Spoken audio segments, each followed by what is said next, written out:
Muy buenas tardes tengan todos ustedes. Un gusto tenerlo acá con nosotros. Quisiera agradecer a la CBHE por darnos el espacio. Bueno, este es un programa de la CBHE nuevo que estamos lanzando, que empezó con el ingeniero Carlos Cabrera ya la anterior semana, que es un entrenamiento que queremos desarrollar para el tema de lo que es gerenciamiento de integridad. Tenemos muchos inspectores, muchas calificaciones y todo lo demás, pero falta algo, y que es cómo implementar todos los códigos de servicio. El webinar acá cortito que vamos a hacer conceptos para el desarrollo del programa. La anterior semana se habló sobre qué era un sistema de gestión de integridad activo. Ahora vamos a ver cómo se hace un sistema. Bueno, vamos a tratar de ver en tan poco tiempo cuáles son los requerimientos del sistema y cómo se elabora ese sistema. Bueno, vamos a pasar un poquito. El objetivo es identificar los requerimientos administrativos documentales básicos para la integridad mecánica y las ejecuciones de inspecciones en servicios para establecer un programa o sistema de gestión para determinar la integridad de los recipientes presurizados. Esto es muy importante porque tiene un fin. Cuando hablamos de integridad como concepto, es obtener la base de integridad es que todos los activos que tengamos puedan contener un fluido peligroso, contener la energía interna de dicho fluido bajo condiciones operativas de presión, temperatura, cargas, esfuerzo, sin que las propiedades de forma mecánica y química de sus componentes no afecten o sean alteradas. El principio de la integridad, como de los códigos que la facultan, es la seguridad. Este es un concepto básico porque todos los requerimientos de los códigos y la normativa se enfocan a esto. Simplemente, uno lo que tiene que tener siempre cuando lee o interpreta un código es la seguridad. Todas las reglas son importantes. El mismo código te va a decir qué reglas son mandatorias y cuáles son recomendaciones. Ahora, muy importante discutir sobre el tema de integridad respecto al ciclo de vida. Se ha discutido mucho de que la integridad, todo el mundo tiene la idea que comienza en la etapa de inspección o después de la instalación. No es así. La integridad ahora más que nunca abarca todo lo que es el ciclo de vida del producto. No podemos arrastrar errores desde el diseño. Gran parte de los problemas de integridad que tenemos empiezan en el diseño. Por lo tanto, es muy importante saber cuál es el ciclo de vida que tienen los activos fijos. Entendemos el ciclo de vida de la concepción del proyecto. Tenemos pasando por el diseño, ya sea el diseño básico, por el diseño ya de detalle, por el diseño montaje, pasando por la instalación, la operación, el mantenimiento y por último, la desafectación del activo como tal. Todo ello lleva un costo asociado a cada una de estas tareas.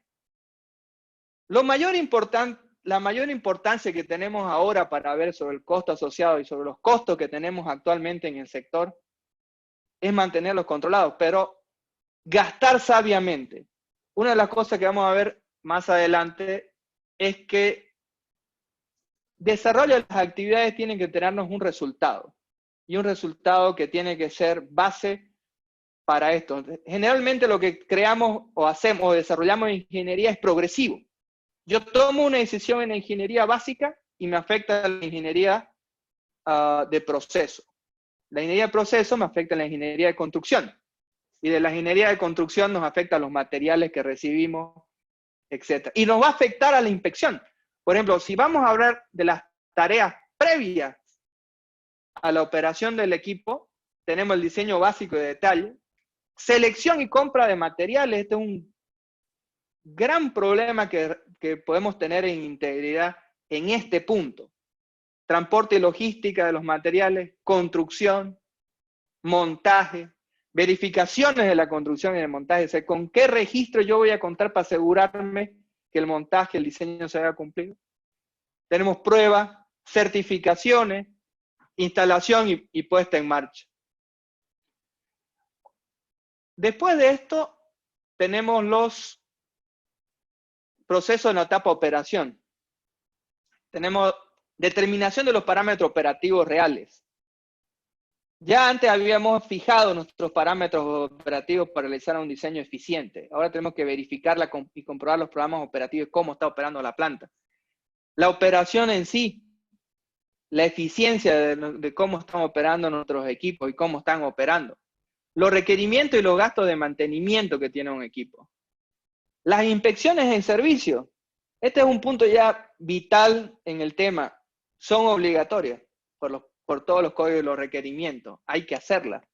Mucha gente no le gusta gastar en este tema, pero ya vamos a ver más adelante por qué se las hace. Reparaciones y alteraciones. Reingeniería se aplica muchas veces, cambian las condiciones en las cuales operan nuestros campos y tenemos que hacer una reingeniería de los equipos para que sean más eficientes. Recertificaciones se aplica cuando hacemos cambios en los equipos y queremos darle el mismo estatus certificado que tenían o estaban operando. Obviamente a todo esto, como verán en la curva a su derecha, tenemos un costo asociado a esto de acá.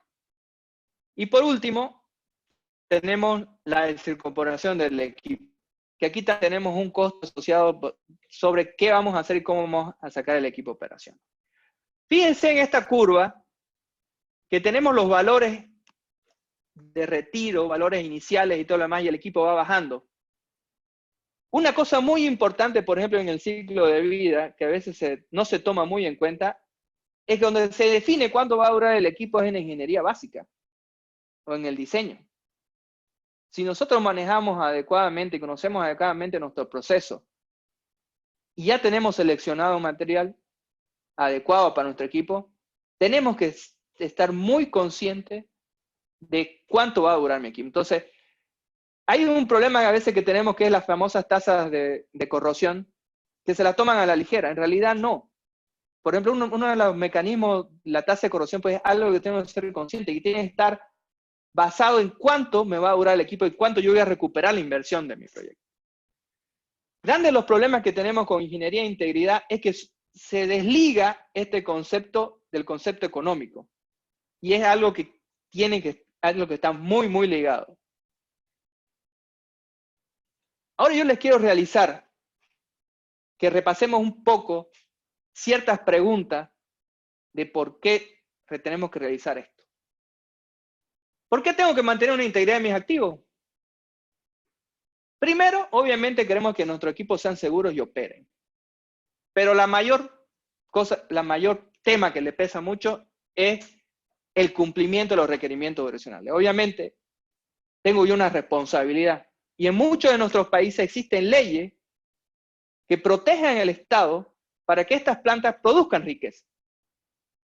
Pero para que estas plantas operen bien, se basan en ciertas leyes y requerimientos que los dejan tranquilo al Estado para que este bien y este activo no afecte a la vida de la gente y produzca riqueza. ¿Qué debo mantener la integridad mecánica? En realidad, todos mis activos. Aquí no hay, obviamente existen distintos requerimientos, pero son todos los activos los que tengo que mantener lamentablemente. Digamos. Si me metí a operar una planta, tengo que mantener todos activos. Aquí vamos a presentar cierta diapositiva. En algunas partes de la presentación van a ver ciertas diapositivas que están ligadas a cómo se está manejando ahora el sistema de integridad o cómo se va a manejar el sistema de integridad.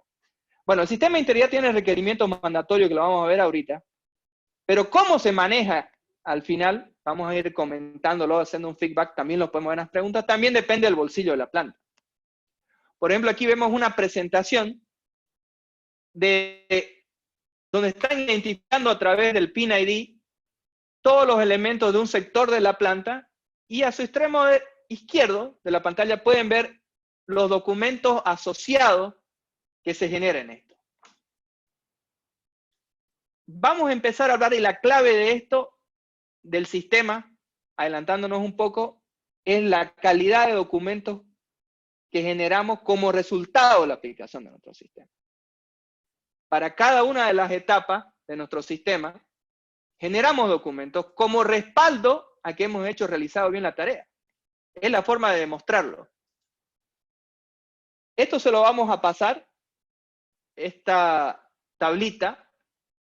Aquí hicimos un pequeño repaso con Gunther de documentos mandatorios que se realizan en distintas etapas del sistema, que nos sirven para tomar decisiones también más allá. Por ejemplo, acá tenemos un documento súper importante, digamos que es el final para un recipiente a presión, que es el UDR o el datasheet del equipo. Esto sale del cumplimiento de todas las tareas que tenemos acá. Y esto es básico para que arranque ¿qué? Para que arranque la construcción. Y después, los documentos de construcción, ¿para qué sirven? Para ejecutar las tareas de inspección en servicio. Como verán, el ciclo de vida está ligado a los resultados que me dan las tareas en cada una de las etapas. Entonces, como concepto de sistema, yo soy el que tengo que definir cómo manejo esa documentación para tomar decisiones rápidas. Por ejemplo, la típico punto de partida para un sistema de integridad actual es el PIN-ID, donde se identifican los elementos, todos los elementos, por ejemplo, en este caso de un sector. Acá vemos otra presentación. Fíjense ya, aquí tenemos un recipiente a presión. ¿Cómo me lleno de información relacionada al equipo? No solamente información de integridad, sino información de construcción, certificado, Manufacturer Data Report, etc. Por eso está esto, lo respondiendo a esta pregunta. ¿Cuánto tengo que mantener la integridad mecánica de mis activos? Es durante todo el ciclo de vida. Y ya vimos dónde comienza el ciclo de vida y dónde termina.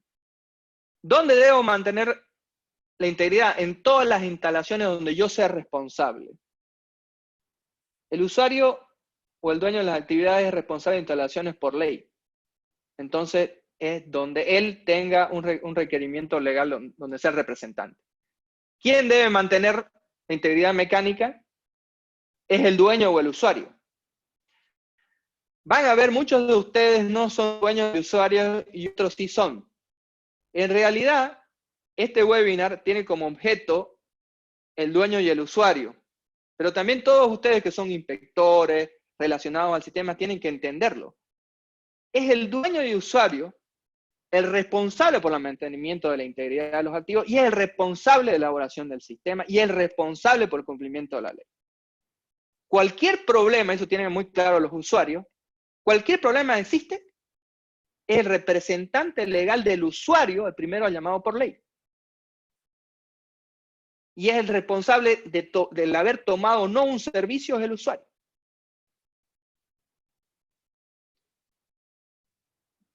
¿Cómo mantener la integridad mecánica? Cumpliendo la legislación jurisdiccional. La jurisdicción generalmente posee una reglamentación que hace referencia a los códigos técnicos, estándares, especificaciones o prácticas recomendadas. Los códigos requieren que el dueño y usuario elabore sistemas de gestión y aseguramientos de calidad para el cumplimiento integral de los códigos.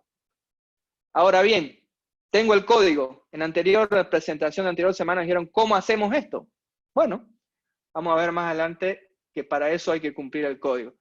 Aquí tenemos, por ejemplo, más detalle.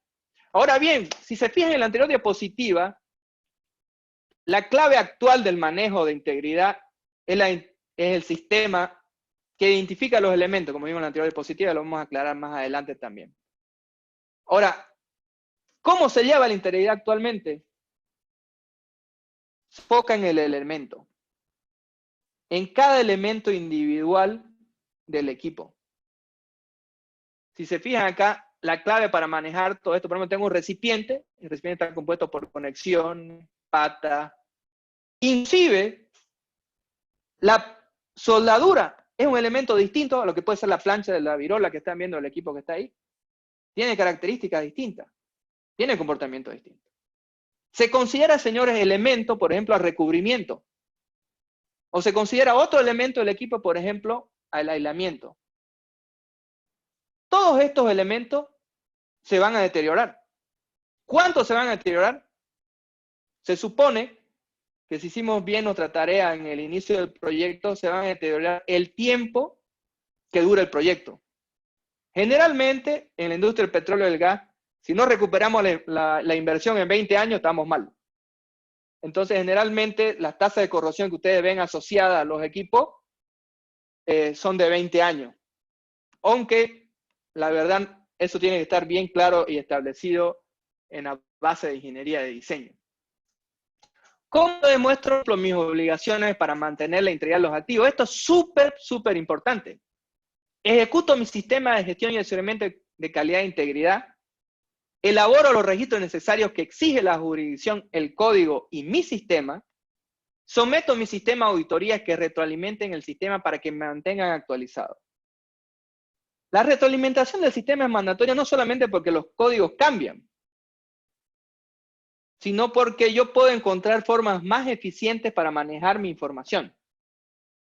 Por eso les hablé que al pensar en el elemento, tengo que pensar cómo yo voy a llevar la información de mis equipos y de todos los elementos de mi planta. ¿Para qué? Para determinar cuáles son los equipos, los elementos que están más deteriorados, cuáles son los elementos gobernantes, cuáles son los mecanismos de daño gobernante y cuáles son los elementos gobernantes que me van a generar fallas, la pérdida de contención y poner en riesgo mi seguridad. ¿Qué hacemos? Ingeniería. Aquí hay un tema muy importante, eso que vamos a charlar sobre la ingeniería. Este es un tema muy descuidado en las actividades de integridad actualmente. Cuando hablamos de integridad de equipo, el que corta la torta, que hace la decisión final, muchos toman en cuenta que es el inspector o el especialista de integridad. No, el que toma la decisión final es el ingeniero. Porque es el ingeniero, basado en ingeniería, que recibe la retroalimentación del deterioro del elemento y él lo toma como deteriorado. Por eso también es muy importante la ingeniería inicial. Si la ingeniería inicial está muy hecha, principalmente en el tema específico de recipientes a presión, el recipiente está calculado como corroído. ¿Qué quiere decir? Que tiene una MAU, una máxima presión de trabajo admisible, en la última condición, en la condición como corroída. Tenemos informes. ¿Qué obtenemos? Informes, productos, espesores, imágenes y datos. ¿Para qué sirve? Y aquí, por ejemplo, en la primera diapositiva, tenemos el usuario, que es el acumulador, que se llena de papeles. Obviamente, como verán acá, no van a haber orden, no van a tener acceso a la información, no han encontrado como usuario cómo llegar a la información del equipo que me ayude a tomar decisiones. Si el gran problema de la integridad no es que tenga un costo asociado, sino cómo tomo decisiones en operación para mantener operando mi planta. ¿Tengo la información disponible? ¿Tengo la información necesaria? ¿Tengo la información correcta? Pero si tengo esto, por ejemplo, a mí me ha tocado lamentablemente ver esta situación y una gotera al fondo que había fregado 3 o 4 cajas de databooks, lamentablemente. El nivel de apago incendio. Puedo desconocer, no tener información y solamente la busco, trato de buscarla cuando me ocurre acá. Que tengo un daño, como dice acá, post-mortem, solamente cuando tengo falla. Tengo el nivel tecnólogo, que es el típico usuario que alimenta software basados en supuestos, no basados en datos reales, no considera el estado actual del activo, sin toma acciones preventivas o correctivas, como no está basada en datos, exacto no está. Aquí voy a tocar un tema que tal vez Gunther lo aclare más allá cuando el famoso RBI, digamos. El RBI es una herramienta de todo sistema de integridad, pero no es el sistema de integridad. Y el gran problema que arrastran muchas plantas es que arrancan con un RBI en base a supuestos, no en base a datos ni siquiera de instalación, y peor todavía a datos de operación. Entonces, aquí estamos al usuario que es especialista en comprar software, en comprar herramientas, pero que no tiene claro la información del sistema. Ahora tenemos el nivel experto, que tenemos muchas empresas bueno, tenemos, no muchas empresas, tenemos empresas en Latinoamérica, me corrijo esto, que sí son expertos, que utilizan toda la información disponible. Fíjense en el listado de Excel que les pasé anteriormente, donde controlan, utilizan y tienen métodos para manejar la información disponible del equipo. Usan información de ingeniería para valorar el deterioro. Usan información de proceso para verificar cómo está cómo está operando la eficiencia. Tienen especialistas en corrosión que van verificando los mecanismos de daño que ya se plantearon en la ingeniería básica. ¿Cómo están? Tienen especialistas, consultores para verificar los residuos de corrosión que tienen los equipos para determinar ese tipo de cosas. Entonces, analizamos los elementos críticos. ¿Cuál es el elemento susceptible? ¿Cuáles son los elementos susceptibles al daño? ¿Cuáles son los elementos que están afectados por los daños? ¿Y cuál es el elemento gobernante? Es lo mismo que los mecanismos. ¿Cuáles son los mecanismos susceptibles? ¿Cuáles son los mecanismos activos? ¿Y cuál es el mecanismo gobernante que me va a garantizar, que me va a causar una falla?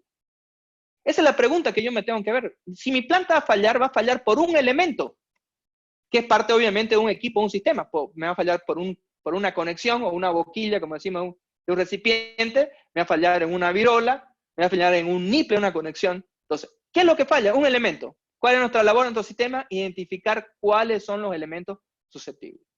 Obviamente, herramientas como el RBI me van a ayudar a categorizar el riesgo y todo lo demás, y son muy buenas, pero no son el sistema. No son el sistema. De hecho, yo puedo manejar un sistema de integridad sin RBI. ¿Por qué? Porque ejecuto, como vimos con Carlos la anterior semana, porque ejecuto las inspecciones mandatorias y estoy dentro de los rasgos. De hecho, el RBI como herramienta lo único que sirve es para extender el periodo de inspecciones mandatorias por código, una justificación para extender el tiempo de inspección. Para eso fue creado el RBI. Obviamente tiene otras condiciones muy buenas como para evaluar, por ejemplo, las inspecciones, cuánto voy a gastar en una inspección, etcétera. También son muy buenas, pero obviamente no es mandatorio. Ahora, ¿dónde debo empezar para crear mi sistema o mi programa activo? Lo primero es la legislación. Lo primero que me tengo que preguntar como ciudadano de un país es cuáles son las leyes que rigen mi actividad. Y hay una cosa muy importante. Yo puedo hacer lo que quiera siempre y cuando no viole una ley o no viole un requerimiento de la ley. No busquen en las leyes que me permiten. Usted haga lo que quiera, pero no puede violar ningún punto de la ley. Es la misma manera como se lee un código de construcción, de servicio, un código, un libro que estamos acostumbrados a leer. Usted puede hacer lo que le quiera, siempre y cuando no viole un requerimiento. Por eso la pregunta es, no al revés, ¿qué me permite la ley o qué me permite el código? No, es al revés. ¿Con esta acción viola un requerimiento del código? Porque ya sabemos que después, si violamos el requerimiento, obviamente tendrá sus consecuencias. Entonces ahí tenemos leyes, decretos. El código lo maneja con título de jurisdicciones.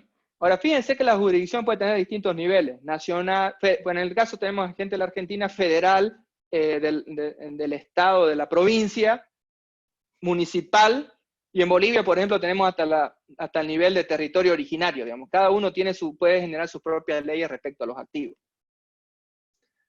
Después de cumplir, tenemos otro ámbito, que es el tema del seguro.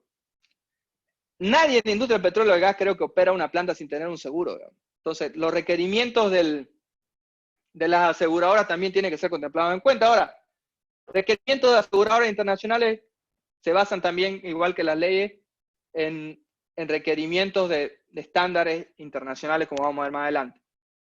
Después, por último, tenemos las políticas de la compañía. Existen compañías de gran prestigio que tienen establecido su requerimiento de seguridad y tienen establecido su requerimiento y tienen establecido su programa ya de gestión de integridad específico. Para este webinar vamos a hacer rapidito un ejemplo en el caso boliviano del Decreto Supremo 25502, que es para la construcción y operación de refinerías, plantas petroquímicas y unidades de proceso. Vamos a pasarlo rapidito. Van a tener a disposición la diapositiva. Si ustedes ven que no hay una parte, voy a explicar el concepto general para ir avanzando porque ya nos está comiendo el tiempo. Bueno, en primer lugar, la disposición en general y el objetivo de la ley, algo que tener muy en cuenta. El presente reglamento está orientado a establecer normas y disposiciones para el diseño, construcción, operación y mantenimiento de refinerías, plantas petroquímicas y unidades de proceso de hidrocarburos, donde efectúan procesos de refinación de petróleo, producción de aceite, lubricante y grasas, asfaltos naturales, productos petroquímicos básicos, procesamiento de gas natural y condensado.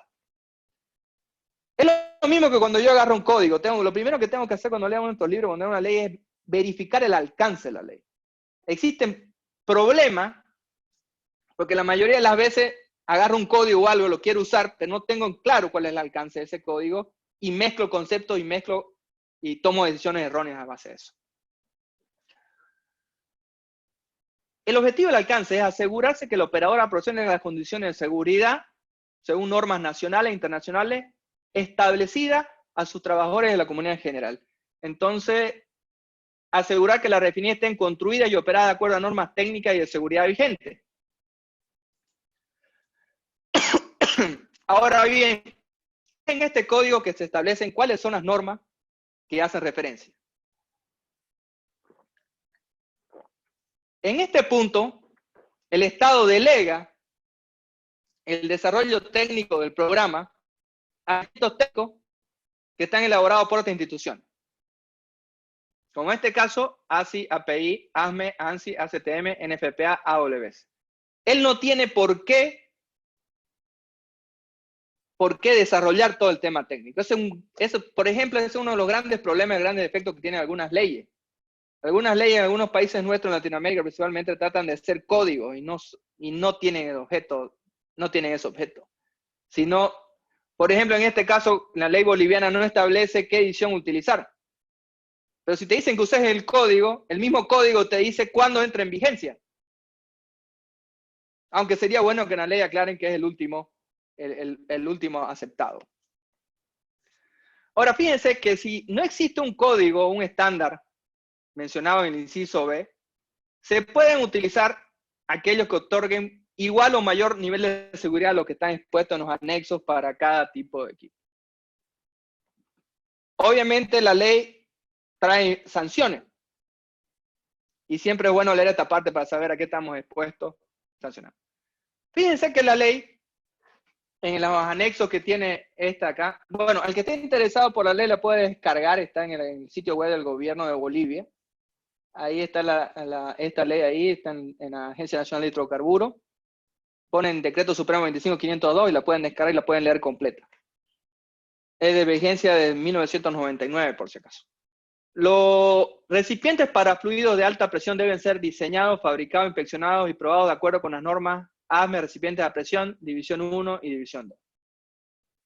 Fíjense una cosa importante, la selección de anexo, y lo vamos a indicar más allá, de la ley boliviana está por tipo de equipos. Y vamos a saber más adelante por qué. ¿Por qué los códigos están por tipo de equipo? En caso vamos a ver recipiente a presión, dice que está construido de acuerdo a División 1.2. Aquí hay un error de la norma AP510, aquí se le fue la mano que la redactó porque AP510 es un código de servicio. Los recipientes deben ser cuidadosamente inspeccionados por personal calificado durante y después de la fabricación y deben estar certificados. Aquí yo saqué un inciso C de la ley, existen más requerimientos suplementarios a los códigos, que todo recipiente a presión tiene que tener entrada de hombre, cosa que no es mandatoria por el Código de Construcción, de acuerdo al tipo de servicio, pero en el caso de la ley boliviana sí es mandatorio. Fíjense que la ley boliviana tiene conceptos básicos, y está, aunque tienen sus defectos, tienen sus errores, está clara. Por tipo de equipo, fija un estándar internacional, y fija requerimientos suplementarios. Esa es la forma adecuada en la cual una normativa a nivel nacional se debe fijar el estándar, fijar los requerimientos suplementarios, y si el código, la ley es muy abierta, fijar una reglamentación suplementaria al código, que es uno de los grandes problemas que tiene la gente cuando trata de implementar estas leyes. Ojo, yo también soy inspector de recipientes a presión de ASME, certifico ASME, Y en ningún lado de la ley boliviana para el ámbito de la refinería y la planta de proceso, en ningún lado exceptúa el requerimiento de estampe. Es la ley la que tiene que definir si el producto está estampado o no, pero si en este caso la ley dice que se cumpla el código, se cumple el código. ¿Qué parte del código se cumple? Todo. El único que puede aceptar un cumplimiento de código es específicamente la ley. Yo no puedo definir qué parte del código cumplo o no cumplo, porque la ley me dice que lo cumpla todo. Y eso es un gran error que tienen muchos ingenieros, muchos profesionales, y ahí es donde se prometen en problemas legales. Generalmente casi ningún país es tan loco en este mundo que dice, yo no quiero cumplir un requerimiento de este código porque no quiera. Pasa muy poco. Generalmente cada región o cada país pone requerimientos suplementarios. Quiero más porque te considero debilucho, más o menos. En el anexo B de la ley tenemos lo que son los programas de inspección. En este caso dice que toda la instalación tiene que poseer un programa de inspección basado en normas API 510, 570, 72, 56, 78, 63, aquí se les pasó la mano, pero se incluirán diseño de registro de los materiales, condiciones de operación y registro de las observaciones de inspección. Los inspectores serán personas entrenadas y calificadas para realizar auditorías que aseguren la integridad de los equipos. Fíjense esto, muy importante, no estoy poniendo todos los aspectos de la ley. Aquí dice que los rangos de corrosión e inspecciones frecuentes formarán parte integral de los registros guardados a la finalización de la construcción de la planta, además de las pruebas correspondientes, certificaciones individuales, los equipos y unidades deberán efectuarse inspecciones y pruebas integrales al sistema, y durante el periodo habrá otro tipo de programa. Cuando hablamos de sistema de integridad, es un sinónimo de programa. Realmente, antes de entrar al concepto de sistema de integridad, de gestión de integridad, los códigos, y hasta ahorita, los códigos de integridad lo manejan no con el nombre sistema, sino lo manejan con el nombre de programa. Por eso no confundan el término, digan, bueno, aquí están hablando de sistema de gestión, pero el código no me lo pide. No. El sinónimo actual de sistema de gestión es lo que la ley, por ejemplo, en este caso la ley boliviana, y los códigos hacen referencia como programa. Ahora bien, vayamos al otro. ¿Cómo manejo la normativa aplicable por ley?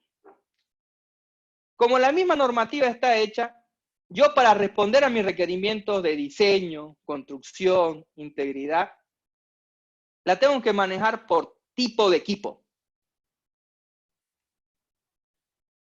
Es importante, entonces, cuando yo tengo mi planta o tengo el proyecto de mi planta, dimensionar y catalogar todos los activos que tengo. ¿Por qué? Por tipo.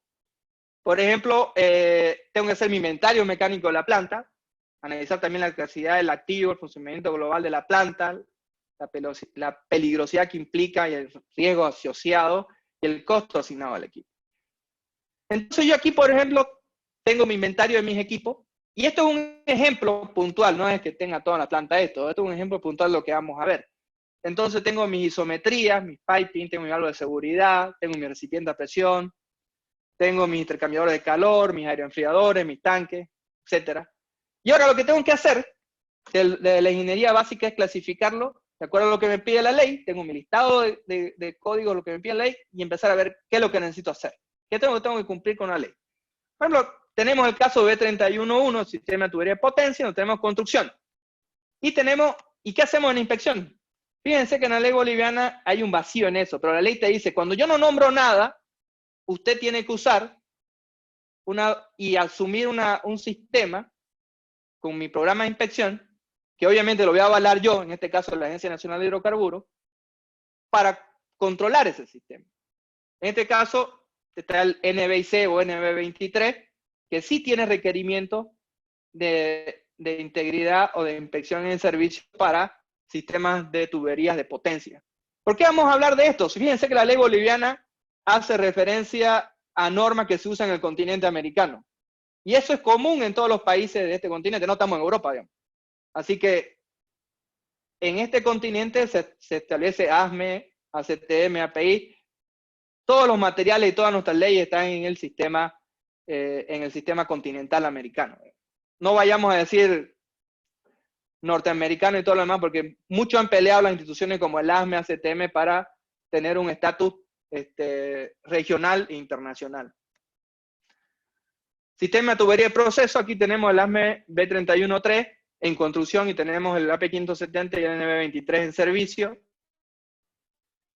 Válvula de seguridad, todos los códigos lo requieren, tienen su acápite y tenemos requerimientos en 510, 570, 653, NB23. Acá tenemos los recipientes de presión, ASME 8, ASME sección 8, división 1, división 2. Tenemos, por la ley boliviana, podemos optar por 510, AP 510 o el NB23. Calderos, aquí justamente no tenemos en la ley boliviana esto, pero obviamente la ley boliviana en construcción es clara, ASME sección 1, y tenemos en inspección el NB23. Hornos, tenemos el AP 560 como un estándar que nos dice más o menos cómo construir el horno, pero tenemos que elegir nosotros un código de construcción para la parte de presión. En este caso elegimos sección 1, sección 8, B31T, y bueno, tenemos los requerimientos de cálculo de AP530. Ahora en inspección, ¿qué código tenemos del servicio que ve esto? Tenemos el NB23 o NBIC. Intercambiadores también. Y acá tenemos también otros requerimientos que tiene la ley boliviana que cumplan con tema y API 660. Y en inspección tenemos 510 NB23. En tanque de almacenamiento tenemos el API 650 y el API 653. Aeroenfriadores, sección 8, división 1. Y tenemos API 510 y N23 como código de inspección. Fíjense que hasta acá conocemos los requerimientos legales,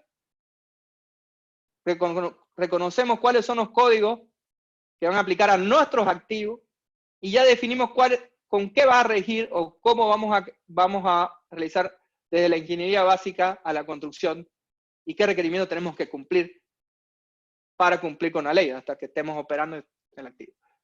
Una vez analizada la normativa aplicable para los activos que se va a operar, ¿qué es lo que tengo que resolver para cumplir con la ley?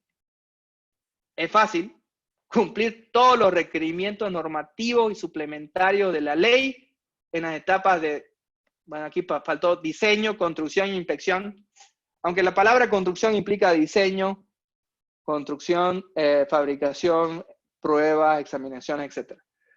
Inspección, instalación y operación y mantenimiento para cada tipo de activo. Entonces, es sencillo, cumpla la ley. ¿Y cómo decimos? ¿Cómo cumplimos la ley? Ese concepto que se quede claro. ¿Cómo cumplo la ley? No violando la ley.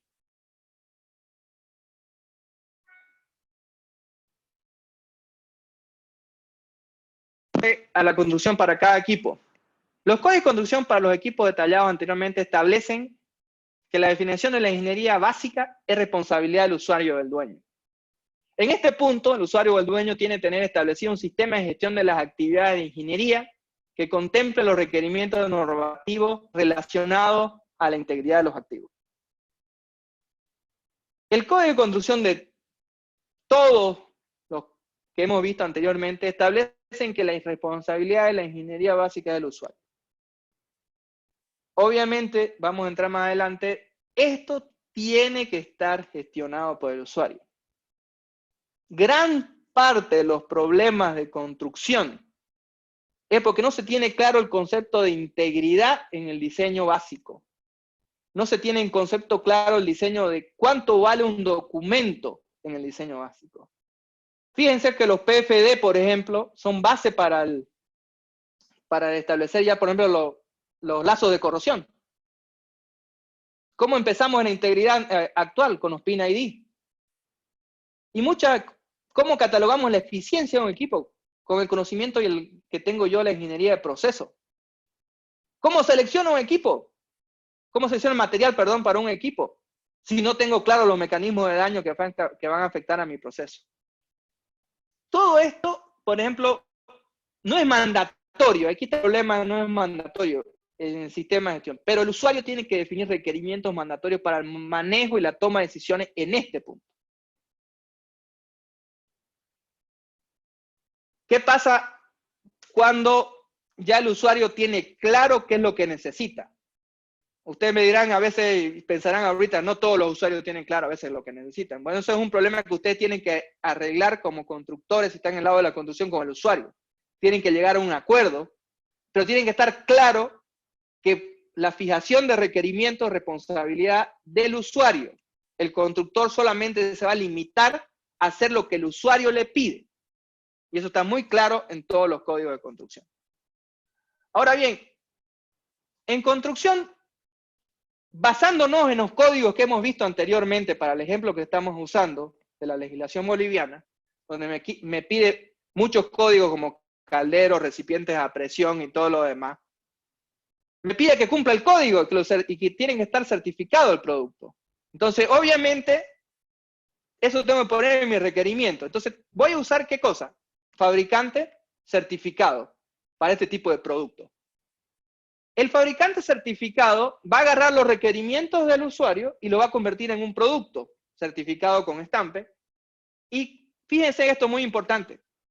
Todo fabricante certificado para equipo, de lo que estamos nombrando anteriormente, que es parte de calderas y recipientes a presión, tienen un sistema de construcción certificado. Sin eso no lo pueden construir. Vuelvo a repetirle, y esta vez por última vez, no lo voy a repetir más, no se preocupen. En ninguna parte de la ley boliviana dice, no lo quiero sin certificado. No lo tiene que decir. Al momento que dice, usa este código, es como la ley. Usa este código, el código es un documento que ya está diseñado para ir con una ley. Lo único que no tiene que hacer es violarlo. Ahora, si un nivel de provincia o un nivel de estatal o federal dice, no quiero porque no creo en el estampe, eso ya es otro problema. ¿Ok? Pero no son ustedes los que definen eso, es la ley. Es el organismo gubernamental que vela por ustedes. Ahora, en el caso, aquí vamos a ver, de los códigos que vimos, aquí tenemos un ejemplo, por ejemplo, que no son productos certificados. En el caso de la fabricación de las tuberías de proceso y las estanques de almacenamiento de combustible. El constructor que fabrica esto no tiene que estar certificado. El código, la implementación del código es responsabilidad del usuario. Aquí el usuario tiene que desarrollar un sistema de gestión de la construcción de este tipo de códigos. Fíjense que, por ejemplo, en el B31.3, el sistema de construcción, el sistema de integridad para la construcción de piping, está en un anexo no mandatorio. Entonces, ¿qué es lo que pasa?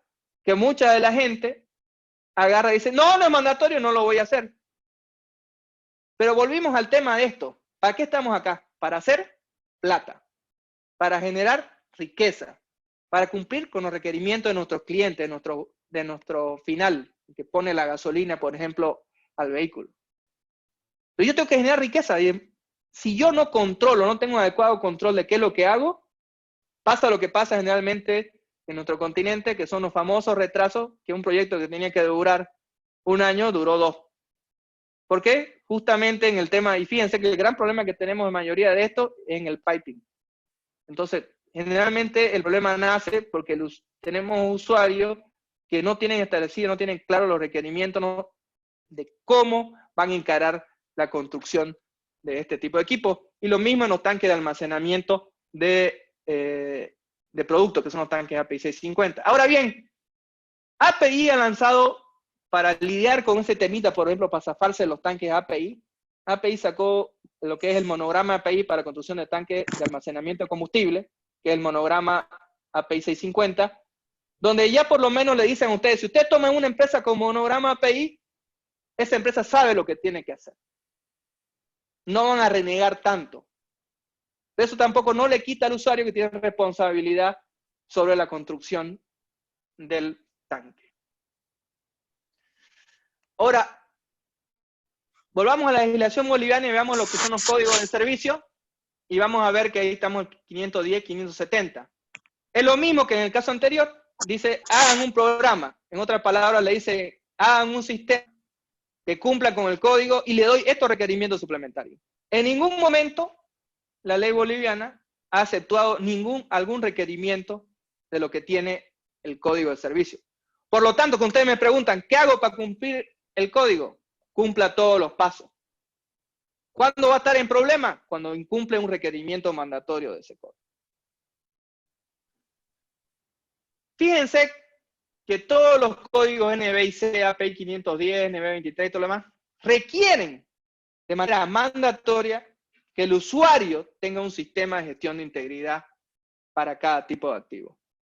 La excepción que tenemos en esto es el 653. Lamentablemente este es el código más atrasado de API. Ya el 570, el 510 lo tiene hace rato. Pero obviamente la ley boliviana sí te lo exige, porque la ley boliviana te dice, usted tiene que tener un programa para la inspección de tanques de almacenamiento. Como sé que en Argentina hay una ley de inspección de tanques de almacenamiento. Por ejemplo, ahí tienen los requerimientos del programa. Y obviamente usan ya el API 653 para tomar decisiones sobre los aspectos de integridad de los tanques. Ahí lo dejo, vayan a disculpar que me explayé, lo dejo a Gunther que continúe con la segunda parte de la presentación. Gracias. Bueno, buenas noches, colegas. Vamos a continuar con la presentación. Déjenme que les comparta la pantalla.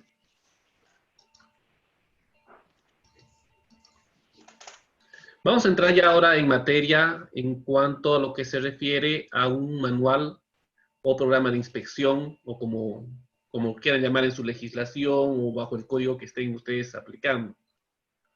Déjenme un segundo. Entonces, a partir de ahí empezaremos con el tema que nos compete, ¿no? Ok. Entonces, en diferentes literaturas o incluso legislaciones se lo llama de diferentes maneras este programa. Puede ser programa monitoreo de condición, sistema de gestión integral. ¿Me pueden avisar cuando sean las 8:40? Programa de inspección, manual de inspección. ¿Ya?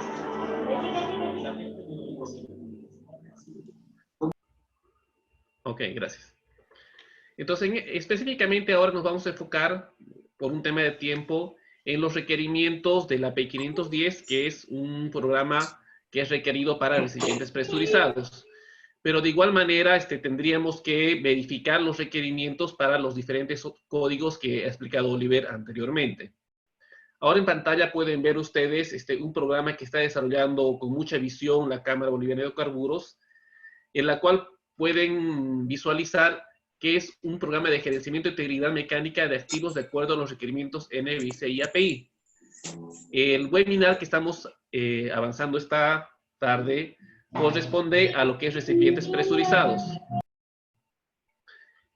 Es a partir de ahí que lo que quería explicar con esta diapositiva es que lo que estamos viendo es solo una pequeña parte de un programa completo que va a desarrollar la Cámara, a la cual los estamos invitando a que puedan participar, ¿no? Entonces ahora vamos a concentrarnos específicamente a lo que es un programa de monitoreo de condición, o un manual de inspección, o un programa de inspección para recipientes presurizados basados en los requerimientos del API 510. Es también cierto que el NBIC tiene también sus requerimientos muy similares, la verdad que son muy similares. El API 570 también, incluso en el 510 nos permite o nos da un índice demostrativo para lo que es válvulas de alivio. Entonces, pero bueno, vamos a continuar, ¿no? Entonces, cada código va a tener requerimientos específicos de lo que es el manual o el programa de inspección.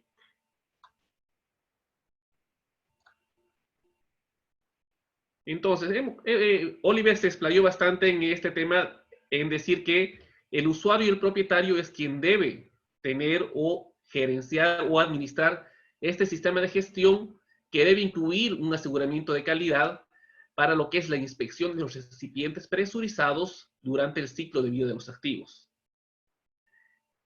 Ahora, ¿qué es lo que va a englobar este sistema de gestión? Que el equipo o los recipientes, en el caso del 510, puedan operar en condiciones seguras. Aquí tenemos a la derecha, tenemos aquí en la parte de esta diapositiva, los requerimientos del 510 como ejemplo, ¿no? Habrá igual requerimientos para el 570, habrá requerimientos para el 53, habrá requerimientos para válvulas de alivios y para otros códigos que apliquen de acuerdo al tipo de equipo que estemos analizando. Entonces, esta parte del programa de inspección dice: un propietario y usuario de recipientes presurizados deberá ejercer control. Fíjense que esta palabra es muy importante: ejercer control de los recipientes y dispositivos de alivio de presión dentro de los programas de inspección, ¿ya? Entonces, cada usuario y propietario, su primer responsabilidad o su responsabilidad general es tener un programa de inspección que administre y que les permita ejercer el control de todas las actividades. ¿Qué significa ejercer control? Ejercer control nos va a permitir administrar adecuadamente, tener en claridad cuáles son los mecanismos de daño, tener claridad de cuáles son los espesores de retiro, cuáles son los espesores requeridos, cuáles son los materiales, cuáles son los fluidos. Debemos tener el control de la actividad. ¿Qué pasa cuando nos alcanza una falla o cuando nos alcanza un evento no deseado? ¿Será que en esta situación estamos ejerciendo el control? Entonces, cuando la corrosión que debería haberse suscitado en 20 años, este sobreespesor de corrosión nos lo hemos comido en 5. ¿Será que estamos ejerciendo el control de nuestras actividades de inspección? Entonces, no solo se debe acotar el programa de inspección a las variables básicas, sino debe ser un análisis más global, más general de lo que es responsabilidad del usuario y propietario. ¿Pero por qué? Porque esto, como decía Oliver, es un tema que es un negocio. Si una planta ha sido diseñada para durar 20 años, o un activo o un componente, debemos tener el suficiente control para que este activo dure ese tiempo. Y para eso es que desarrollamos el programa de inspección.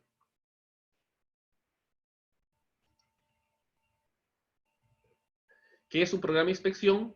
Es un sistema de gestión y los procedimientos deben estar incluidos y mantenidos en un programa o manual de aseguramiento de calidad y procedimientos instructivos relacionados que gestionen las inspecciones y las reparaciones. Incluso la desincorporación, yo le podría ampliar a este concepto, ¿no? ¿Por qué? Porque debemos tener las directrices para poder saber y determinar cuándo un equipo va a ser desincorporado, no solo cuándo va a ser inspeccionado, cuándo va a ser reclasificado, cuándo va a ser reparado, cuándo y de qué manera se va a hacer un derating, un re-rating, ¿no? Entonces, en el API 510, que es nuestro ejemplo, dice los requerimientos y las responsabilidades del propietario del usuario, ¿no? Desarrollar, documentar, implementar, evaluar. Hay muchos verbos aquí que se refieren a lo que deberá contener y realizar este programa de inspección. El programa de inspección, yo lo traduciría más como un manual de inspección, ¿no? O un sistema de aseguramiento de calidad para realizar las inspecciones. Entonces, al momento de nosotros tener un sistema de gestión de aseguramiento de calidad, nos va a permitir determinar cómo vamos a contratar, por ejemplo, los ensayos no destructivos, cómo vamos a contratar las reparaciones, cómo vamos a adquirir los materiales, cómo vamos a establecer un programa de corrosión. Entonces, muchas de estas cosas estarán y deberán estar incluidas y deberá tener el control del propietario y usuario para su desarrollo durante el ciclo de vida del activo. Hasta ahora, como bien lo dijo Oliver, el API 510 y mucha normativa nos dice que debe existir el programa de inspección o el manual de inspección. Y resultaba un poco complejo establecer cómo. ¿Por qué? Porque específicamente el 510 y el 570 y otros manuales no te dicen cómo hacerlo. De ahí que nace esta serie de cursos para poder establecer programas de inspección y poder dar los lineamientos básicos basados también en otras legislaciones u otros manuales que en este caso hemos apoyado mucho en el NBIC y mucho de la experiencia que tenemos como inspectores o como administradores de la integridad mecánica. Entonces, lo que busca este curso es que esto no sea una misión imposible, porque cuando te dicen que debes hacerlo y no te dicen cómo, requiere mucho tiempo para organizar las ideas, para probar los manuales, para probar las metodologías, de tal manera que puedan ser eficientes, ¿no? Porque ustedes saben que lo que nosotros no medimos, no podemos controlar. Y lo que no podemos controlar, no podemos mejorar. Entonces, este pequeño webinar o el curso grande que se está desarrollando en la Cámara busca que esta misión, que de alguna manera podría ser un poco compleja, sea posible. Obviamente podrá ser mejorable, podrá tener diferentes aristas en función de la complejidad de cada compañía, de cada propietario, cada usuario. Entonces, los mismos sistemas establecen que no son fórmulas cerradas, ¿no? Deberán adecuarse a cada propietario, a cada usuario. Pero es cierto también que hay algunas directrices mínimas que deben cumplirse para que este manual de aseguramiento de calidad, como existen otros manuales de aseguramiento de calidad, puedan cumplir el objetivo que es velar por la integridad mecánica de los activos y en este caso de los recipientes. Entonces, volvemos al mismo concepto y lo repetimos muchas veces durante la clase, es que cada propietario y usuario debe tener un programa o un manual de inspección, que a su vez va a tener procedimientos instructivos relacionados que aseguren la integridad mecánica durante el tiempo de servicio. Ahora, también para que esto sea un éxito, el API 510 establece que cada propietario y usuario, para desarrollar adecuadamente la inspección por este código de servicio, debe contar con recursos mínimos. ¿Por qué? Porque esto hemos visto durante estos 15, 20 años que venimos trabajando en integridad mecánica, que es un trabajo en equipo. Los llaneros solitarios realmente la tienen muy difícil, ¿no? Entonces, esto es un trabajo en equipo que debe desarrollarse no solo con el equipo que está acá expuesto, sino con un equipo interdisciplinario muy amplio que mientras más diverso sea, podrá tener mejores resultados. Nos dan unos cuantos ejemplos que nos acá, es el personal de ingeniería. Ahora, estos servicios pueden ser propios, internos de la empresa, pueden ser contratados también en función de la envergadura que tenga la corporación o el usuario o el propietario, ¿no? Eso queda abierto. Pueden ser servicios propios o pueden ser servicios contratados. Debe tener un equipo de ingeniería, un especialista en corrosión, un grupo de inspección, debe tener también personal de ensayos instructivos, una empresa reparadora, y debe haber una clasificación y custodia de registros para que esto sea un éxito. Podemos ver aquí una pirámide que es típica para lo que son programas y de sistemas de gestión de activos, que pone una jerarquía en la documentación de un sistema de calidad, que es un tipo pirámide, que está enfocado en que tenga éxito este programa, ¿no? Tenemos en la cúspide de la pirámide lo que es el manual, en el cual vamos a establecer el por qué. Ya habíamos visto en las presentaciones de Oliver, habíamos iniciado con el por qué, ¿no? Donde debe haber una filosofía y política de calidad. Esta filosofía y política no es otra cosa que la misión, la visión de la compañía, ¿no? Y la filosofía y la política de cómo nosotros vamos a afrontar el gerenciamiento de integridad. Después, bajando la pirámide, debemos responder en el manual qué, cuándo y dónde, ¿no? ¿Qué es lo que vamos a hacer? ¿Cuándo lo vamos a hacer? ¿Y dónde? En la ubicación que lo vamos a hacer. A este nivel estarán los procedimientos de operación, estarán los principios, estarán las estrategias. Y en el subsiguiente nivel tenemos quién y cómo. Las instrucciones de trabajo, las prácticas de trabajo. Y en el último nivel estarán los registros que serían muéstrenme, las pruebas del cumplimiento del sistema. Entonces, el desarrollo de un sistema de integridad mecánica, un manual de inspección o un programa de inspección debe cumplir todos estos requerimientos. ¿Por qué? Debe responder, ¿no? ¿Por qué? Debe responder qué, cuándo, dónde, quién, cómo, y debe también establecer los registros para su implementación, para que estos puedan ser auditables. La experiencia que tenemos con Oliver, que venimos trabajando muchísimos años en esto, es que este sistema o esta metodología funciona. ¿Por qué? Porque es algo que se puede mejorar. Muestra de ello es que, bueno, se ha desarrollado este curso los primeros años hemos ido desarrollando algunas actividades y las hemos ido mejorando de muchas maneras. Hemos mejorado los registros, hemos mejorado la forma de establecer los mecanismos de daño, hemos mejorado los conceptos, hemos mejorado los procedimientos, las instrucciones de trabajo, la manera de fiscalizar los proveedores de ensayos instructivos, de clasificarlos, de contratarlos. Entonces, hay muchas maneras que nos han permitido establecer que este sistema funciona, ¿no? Algunos dirán que hacer integridad mecánica es caro. Y ahora mucho más con el tema del precio del petróleo, con el tema de las reservas. Hacer integridad mecánica tiene su precio, pero no hacerlo es mucho más caro, ¿no? Eso nos debe quedar muy claro, porque lo que no hacemos hoy lo vamos a pagar muchísimo más el día de mañana o en las próximas temporadas, digamos, ¿no? ¿Por qué? Porque la corrosión o los mecanismos de daño hicieron, lo que se fue, se fue. Yo siempre digo eso, ¿no? Lo que la corrosión se lo comió, se lo comió. Si nosotros no tuvimos acciones sobre los fluidos, sobre las condiciones operativas, sobre las ventanas operativas de integridad, si no tuvimos acción sobre ellas y ya ocurrió algo, ocurrió creep, ocurrió una corrosión localizada, ocurrió un stress corrosion cracking, ya se fue, ¿no? Lo que nosotros buscamos con esto es hacerlo preventivamente, controlar para que estos activos duren lo que tienen que durar. ¿Por qué? Porque a la hora de inspeccionar estamos hablando de miles o, no sé, en las peores condiciones, 100 miles de dólares, digamos, ¿no? Pero comprar un activo, ¿cuánto nos puede costar?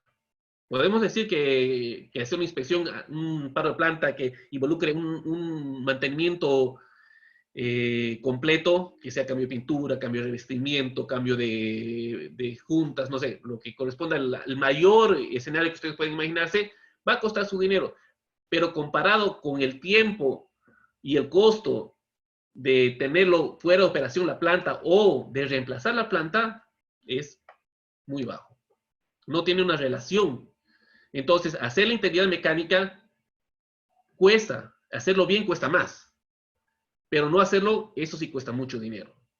Y cerrarse los ojos para no hacer lo que se debe hacer es un error que muchas compañías no lo entienden. Debemos llevar y evaluar la integridad mecánica de una manera muy seria. Muy seria, justificar. Ya tenemos en Bolivia, gracias a Dios, un respaldo muy fuerte que es la legislación. No hay un vacío ahí porque la legislación, el que no hace integridad mecánica ahora está incumpliendo la ley. Está violando la ley. Quien actualmente no tiene un programa de inspección o no tiene un manual de aseguramiento de calidad para garantizar que las inspecciones están siendo efectivas y además que lo pueda medir, está incumpliendo la ley. Entonces, no a todos les queda muy claro eso. Y bueno, y Oliver seguramente después nos ayudará con este concepto. Pero es esencial que entendamos que no hacer integridad mecánica es el peor error que podemos cometer, sobre todo en servicios corrosivos, ¿no? En servicios corrosivos. Ahora, si vamos a entrar a la parte de corrosión, es mucho más amplio. Ahí seguramente vamos a programar un webinar de corrosión, si es que ustedes lo requieren posteriormente. Bueno, ya hemos visto qué es la pirámide para el aseguramiento y control de calidad e integridad de activos. Bueno, ya hemos dicho que es el propietario quien debe elaborar este programa de acuerdo a sus necesidades y a los requerimientos y al alcance de su planta, pues, ¿no? Un operador que maneja una batería o que maneja una planta de gas no tendrá los mismos requerimientos de un operador que maneja petroquímica, no tendrá los mismos requerimientos que un operador que maneja procesos criogénicos, no tendrá los mismos requerimientos para un operador que maneja altas temperaturas, que maneja hidrógeno, que maneja dióxido de carbono, que maneja azufre. Entonces, todos estos requerimientos que vamos a hablar que son de manera muy, muy general, que a pesar de que va de alguna manera a parecer amplio, son requerimientos mínimos, son requerimientos básicos que debemos irlos entendiendo para poder aplicarlos, ¿no? Entonces, ¿qué es el aseguramiento de calidad? También ya ya está establecido que son actividades planeadas, sistemáticas, que tienen acciones específicas, preventivas, para determinar si los materiales, los equipos, los servicios se encuentran con los requerimientos especificados para desarrollar satisfactoriamente o evaluar satisfactoriamente los equipos de servicio. Los mínimos contenidos de un control de calidad o un manual de inspección de servicios están definidos más adelante. Entonces, el aseguramiento de calidad tiene que ser una actividad planeada, tiene que ser una actividad sistemática, tiene que determinar esta conjunción de los equipos, de los fluidos, de las condiciones ambientales.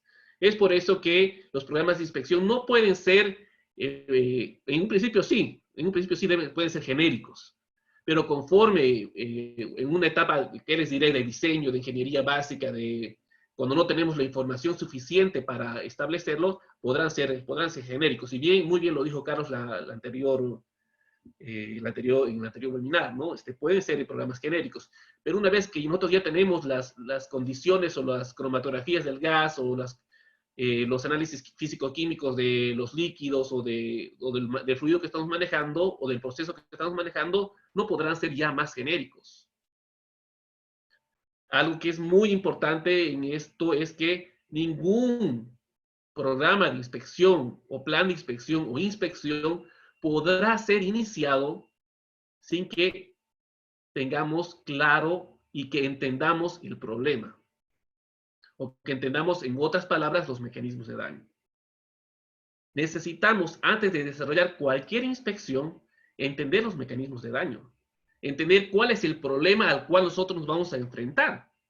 Porque si nosotros no entendemos qué es lo que está pasando, estamos apuntando a ninguna parte.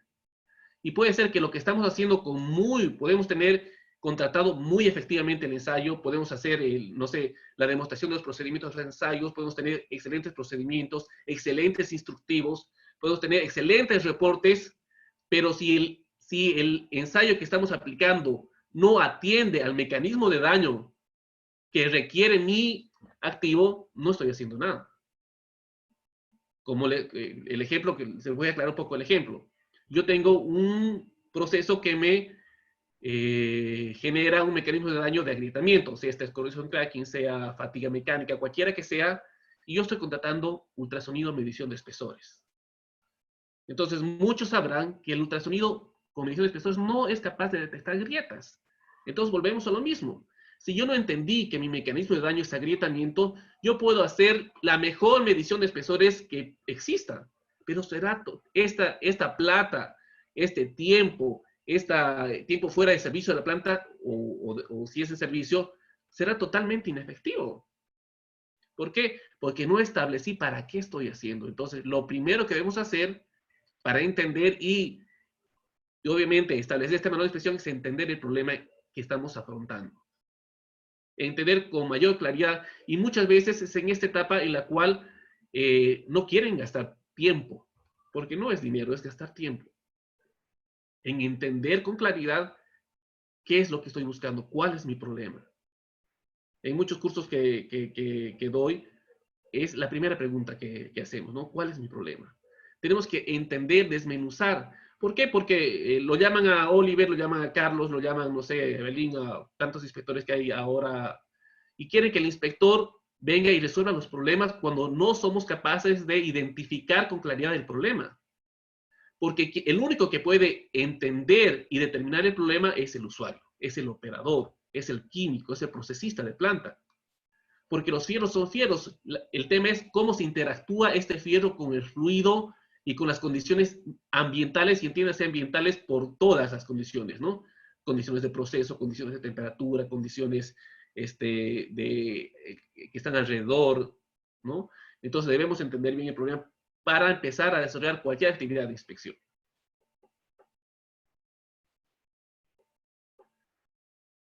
Seguimos con el manual de inspección. Entonces, el manual de sistema de calidad es una descripción escrita de todos los procesos necesarios para cumplir con los requerimientos del código, como lo dijo Oliver, y que luego tiene que estar disponible para su revisión. Dependiendo de las circunstancias, la descripción del manual puede ser sencillas o voluminosas. Eso dependerá también del proceso. El manual tiene un requerimiento que debe ser presentado para revisión y aceptación del inspector. quien debe verificar el cumplimiento, porque el usuario y el operador establecen en el manual qué es lo que va a hacer. A grandes rasgos. Él establecerá en el manual cómo él va a determinar los mecanismos de daño, cómo los va a registrar, cómo los va a reportar.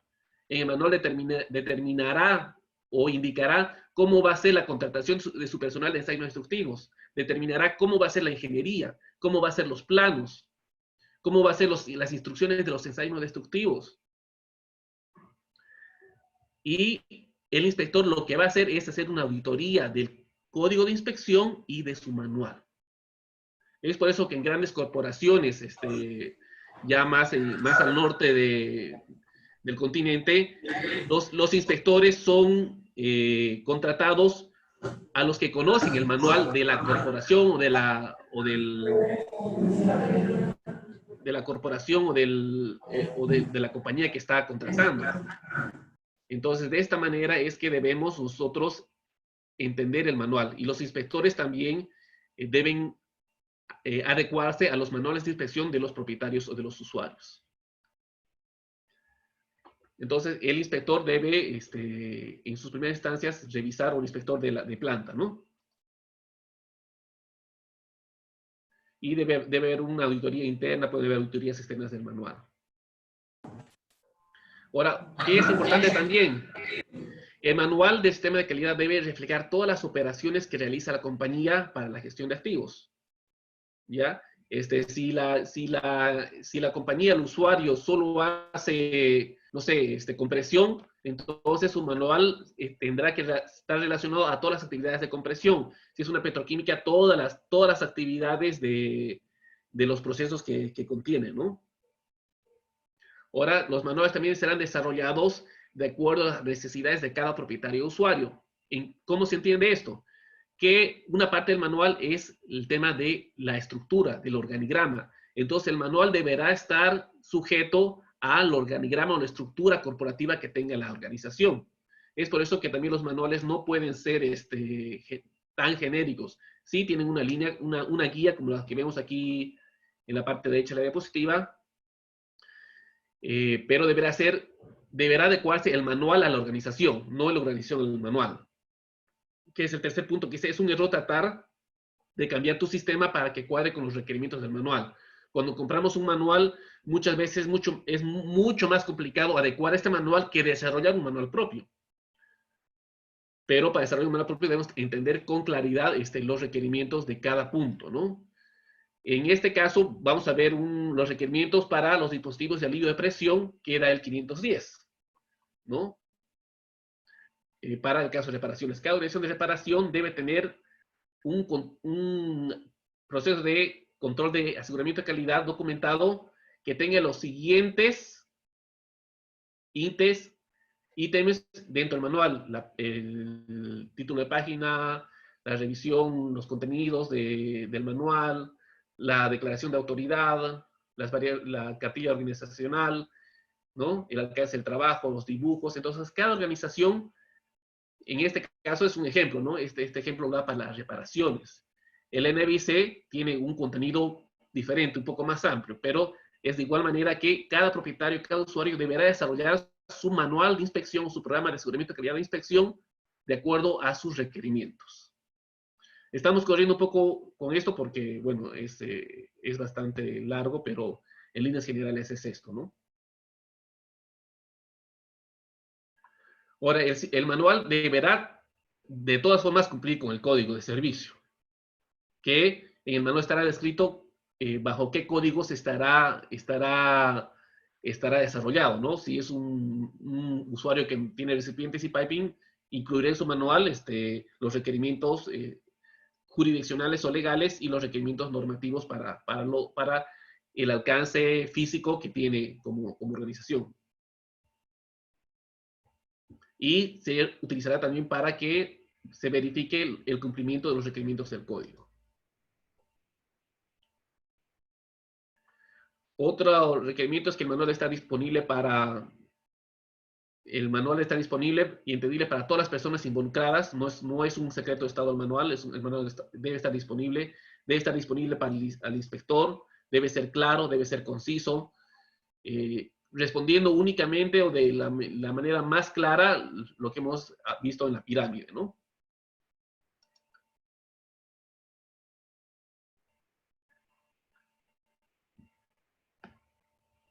Ahora, la secuencia de aplicación del manual también debe estar de acuerdo a lo que los requerimientos del usuario y lo que el usuario deba realizar, deba desarrollar dentro de sus actividades. Ahora, hay varios criterios que debemos tomar en cuenta cuando desarrollamos el manual, que debe incluir el manual como principal objetivo la política de calidad de propietario y usuario. Tiene que estar declarada y aceptada por la máxima autoridad de la empresa. Un manual, el primer requerimiento es que venga de arriba para abajo, ¿no? Lo que es la política del manual o la declaración de autoridad la debe firmar la máxima autoridad de la compañía o quien el manual designe, ¿no? Como máxima autoridad. En este caso, debe haber una delegación de autoridad y debe estar comprometido la alta gerencia con el desarrollo de un manual de inspección para que esto pueda ser efectivo. El manual debe describir la filosofía de la organización y los objetivos de la calidad. Esto es muy importante, debe asignar responsabilidades para el manejo del personal. Porque muchas veces la efectividad de esto se pierde cuando no están claramente definidas las responsabilidades para el manejo del sistema de gestión o de aseguramiento de calidad del manual, ¿no? ¿Quién es el encargado final de la compra de materiales? ¿No? ¿Cómo, qué, cómo, cuándo, dónde, quién, ¿no? Desarrollar la contratación del personal de ensayo instructivo, serán contratados, serán propios, ¿no? En lo que es ensayo instructivo se puede hablar muchísimo en cuanto a esto, pero no vamos a hacer esta vez. Pero es muy importante la fiscalización de esto, ¿no? Si van a ser propios, deben cumplir una serie de requerimientos para que estos sean valederos. Ahí Oliver quizás nos puede ampliar en el tema de fiscalización, pero es importante establecer que lo que hagamos en cuanto a la aplicación de ensayos instructivos también tiene un requerimiento en cuanto normativo y cuanto legal también.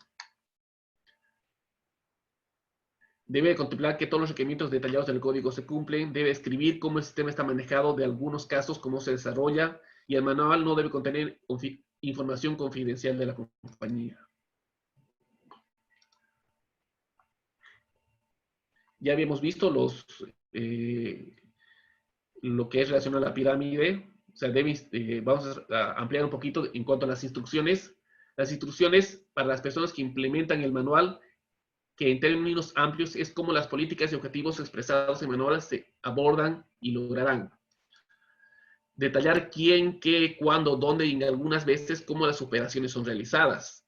Debe definir los requerimientos de operación de la organización de acuerdo con las reglas del código. Debe estar referenciado con el manual para un adecuado control. Y debe también tomar en cuenta los problemas de revisión y distribución que puedan acarrear, ¿no? Un manual debe manejarse como cualquier otro sistema de gestión, con revisiones, con aprobaciones, para que pueda ser efectivo. Las instrucciones de trabajo nos describen cómo una actividad específica va a ser desarrollada, definen los estándares de aceptación para la actividad, para procesos, puede incluir diseños, dibujos, hojas de chequeo, planes de inspección, inspecciones y programas de trabajo, y debe ser claro, conciso y estar descrito de la forma más clara posible. Entonces, las instrucciones de trabajo es otro tema que es muy difícil establecer y hacer entender a los propietarios o a los que ejecutan actividades. Las instrucciones, nosotros trabajamos mucho más con instrucciones que con procedimientos.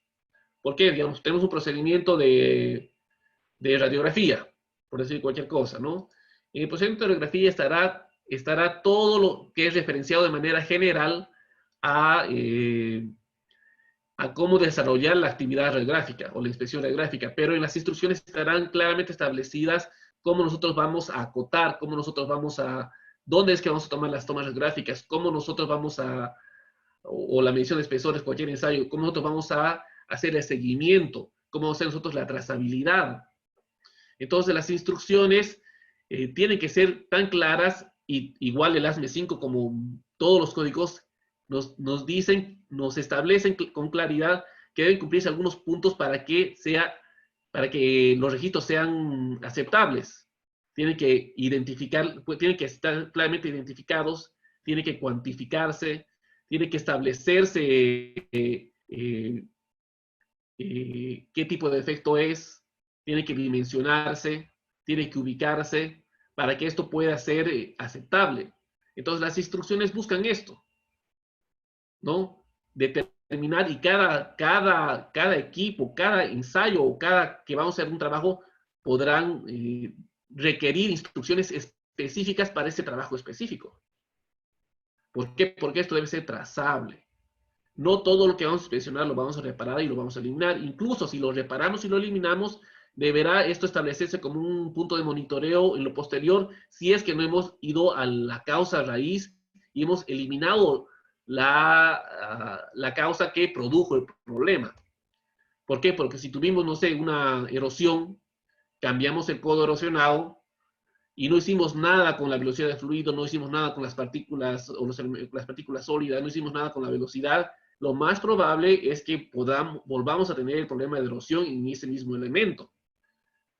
Entonces, en una planta, no sé, muy grande, acordarse que fue un codo de tales dimensiones y la ubicación puede ser que nos obliga quizás al no tenerlo claramente identificado a repetir en más ubicaciones porque sabemos que tenemos problema de erosión, ¿no? Y así en muchos otros ensayos, en muchos otros ejemplos.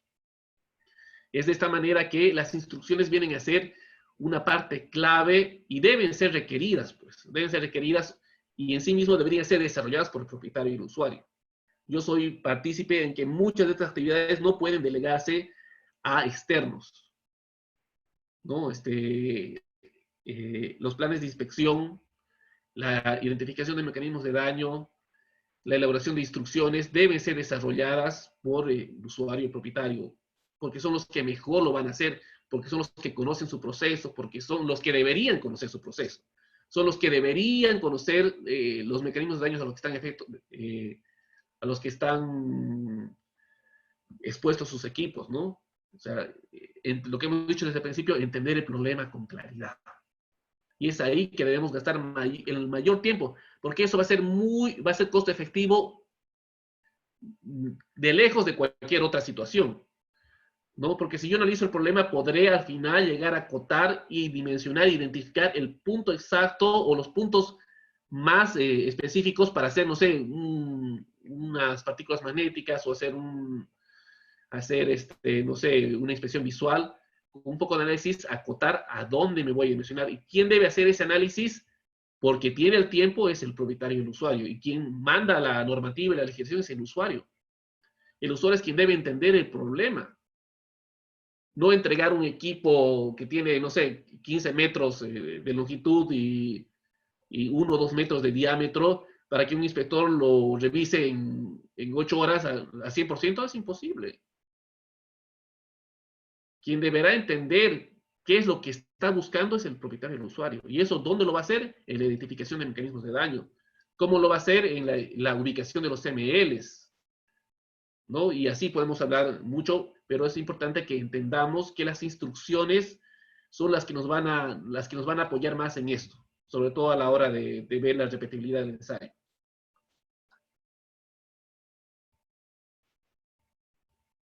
Las formas registros también apuntan a esto. ¿Por qué? Porque son las pruebas que los productos y servicios fueron desarrollados de acuerdo con los requerimientos específicos. Deben ser usados para determinar la efectividad del sistema. Son requeridos para demostrar que el sistema cumple con los requerimientos del código. Y más allá de ello, es lo que vamos a utilizar. Por ejemplo, hacer un ensayo que no nos va a servir para tomar una decisión, es mejor no hacerlo, ¿no? Hacer cualquier cosa en inspección que vamos a hacer que no va a tener una acción posterior por parte del propietario y usuario, es mejor no hacerla. Si van a hacer 10,000 o 1,000 o 5,000 tomas de espesores que nadie va a analizar, ¿para qué las hacemos? ¿No? Si vamos a hacer, no sé, una inspección por eddy current o vamos a hacer por no sé, por RFT, por MFL, por lo que sea, y nadie lo va a analizar o nadie va a tomar una acción con respecto a los resultados, es mejor no hacerla. ¿Para qué gastamos dinero si no vamos a analizar la información?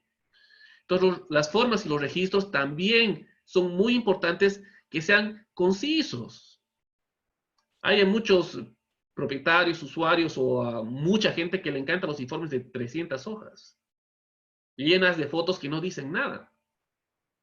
Cuando debemos concentrarnos en que los registros nos digan las violaciones de código, nos digan las violaciones de ingeniería, nos digan las violaciones de procesos, nos digan las condiciones encontradas, pero que sean lo más claro y lo más específico, porque al final terminamos en que es el operador y el usuario quien te pide un informe extensivo que quizás no va a aportar mucho.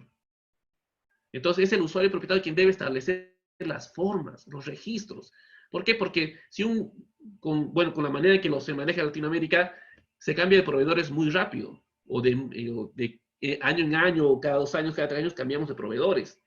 Es ahí que nos vienen diferentes formas de registrar, vienen diferentes reportes, nos viene diferente información, que ninguna es trazable con la otra. Ahora, ¿por qué? Porque el usuario y el propietario no tienen claro que ellos son los que deben establecer, de acuerdo a su sistema o su programa de inspección, qué información les interesa, qué información debe ser captada, cómo deben ser presentados los reportes. ¿Por qué? Fíjense en la medición de espesores. Si nosotros vamos a utilizar un software de evaluación de integridad, no sé, un Inspect o cualquier otro que ustedes conozcan, cada software tiene su manera de cómo capturar los datos para hacer las corridas en software. Entonces, si yo le dejo con total liviandad la toma de muestra y la entrega de reportes, me estoy generando un doble trabajo. Si yo ya sé cómo va a capturar mi software los datos, entonces debo pedir que los datos sean entregados en la forma que mi software lo va a capturar, para que estos puedan ser analizados, para que estos puedan ser repetibles, para que estos puedan ser, tener un seguimiento, obtener unas tendencias.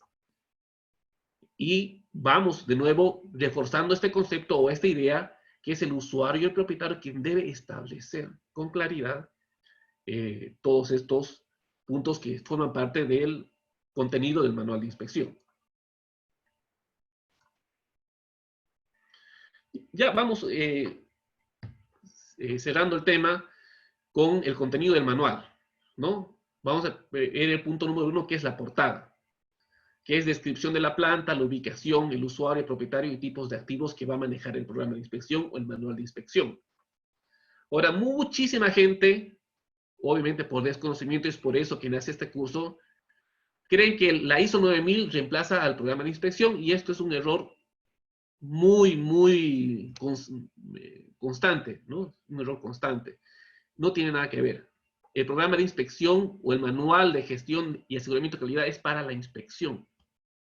Que puede llamar, no sé, otras cosas de los programas de gestión de calidad, de otras cosas, sí, los puede mencionar, cómo vamos a manejar cómo vamos a manejar la seguridad, podemos llamar al manual de seguridad, podemos llamar al manual de medio ambiente, podemos llamar al manual de gestión de sistema de gestión integrada de calidad, no sé, o sea, podemos llamar para no reescribir todo lo que ya está escrito, ¿no? No tendría sentido hacerlo 2 veces. Pero el programa de inspección es específico para las actividades de inspección. Eso es algo que yo quisiera que a todos nos quede muy claro, que si usted como propietario o usuario tiene un sistema de gestión de calidad, no significa que tenga un sistema de aseguramiento para las inspecciones. Esto es otro programa, es otro manual. ¿Ya? Entonces, en la declaración de autoridad, que es el segundo punto del manual, bajo este concepto que estamos manejando, bajo esta metodología, es un compromiso de la alta gerencia en la política de la calidad en la gestión de activos, donde se designan responsabilidades y obligaciones a los diferentes actores de la organización del usuario y propietario. Entonces, asignamos responsabilidades, asignamos obligaciones. ¿Quién es el que va, en instancia final, va a aprobar o va a entregar el activo inertizado, vaporizado, limpio? ¿Cómo lo van a hacer? ¿Quién será encargado de proveer la bolunería? ¿Quién será encargado de proveer las empaquetaduras?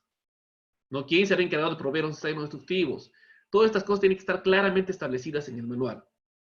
La organización, el tercer punto, es la estructura organizativa y flujo de información para el personal de inspección. Como les decía, cada organización tendrá su propio organigrama. Y este organigrama para la inspección podrá variar en función de a cómo quieren apuntar y a cómo van a desarrollar la inspección. Podrá ser el que tienen actualmente o quizás podrá modificarse o ampliarse, ¿no? El punto número 4, o el cuarto capítulo del manual, son las responsabilidades. Debe indicar quién acepta la responsabilidad completa del programa de calidad y su implementación. Tiene que haber un responsable para el contenido del manual de control de calidad y aseguramiento de calidad de inspección, un responsable del manual, ¿no? ¿Quién lo va a llevar a cabo? ¿Quién es el que lo va a administrar? ¿Quién es el que lo va a gestionar?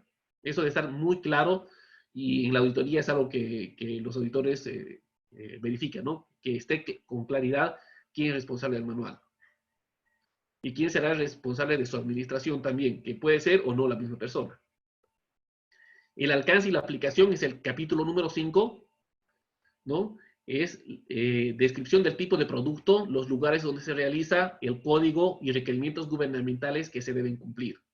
Entonces, dentro de este alcance y aplicación, deberá establecerse esto, ¿no? Voy a utilizar el API 510, voy a utilizar el NBIC 23, voy a utilizar este tipo de inspectores, voy a utilizar para este tipo de productos, para recipientes, para intercambiadores, para tanques, para este tipo de sistemas, para este tipo de procesos, para este tipo de plantas, en función de la envergadura que tenga su organización. Una descripción del programa debe documentar la política y describir los procesos para la implementación de los requerimientos del código, ¿no? Entonces, este punto también es muy importante.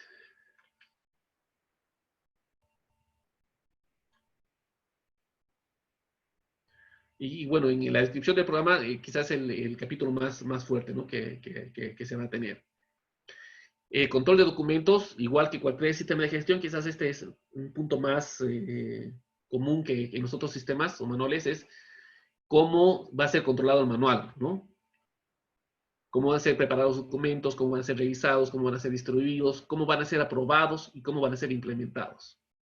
La capacitación, también el manual establece la estructura organizativa que va a tener la organización, qué tipo de alcance, frecuencia y entrenamiento deben tener los inspectores y el personal que desarrolla y administra el manual, ¿no? Entonces deberá también tener una capacitación mínima para poder desarrollar este manual.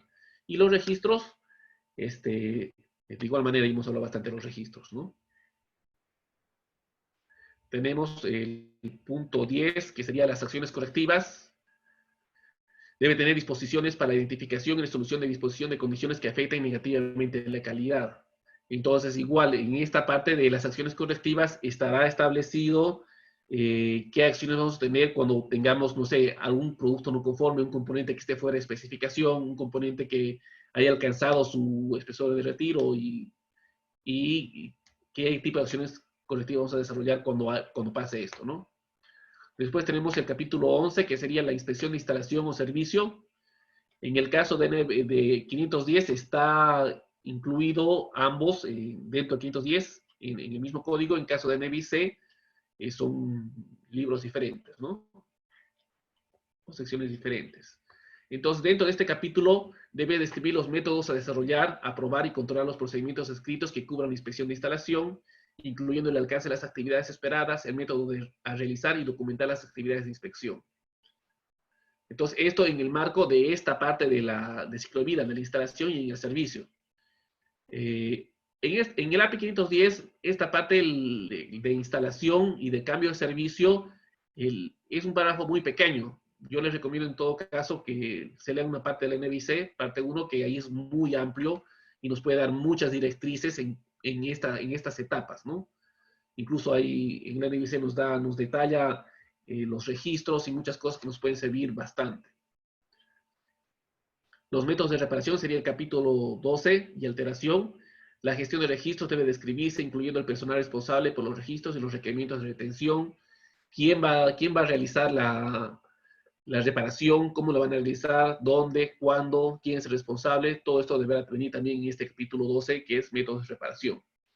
Y como habíamos visto, el 510, para dispositivos de alivio de presión, tiene requerimientos específicos para el manual de reparación, que bueno, tampoco son obligatorios, ¿no?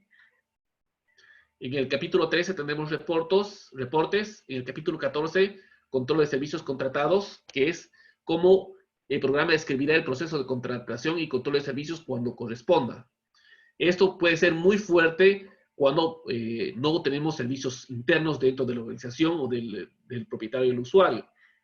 Cuando vamos a subcontratar la reparación, cuando vamos a subcontratar los ensayos no destructivos, deberá en esta parte del manual establecerse cómo se va a fiscalizar esto, cómo se va a contratar, cuáles son los requerimientos para que sea un proveedor calificado, certificado.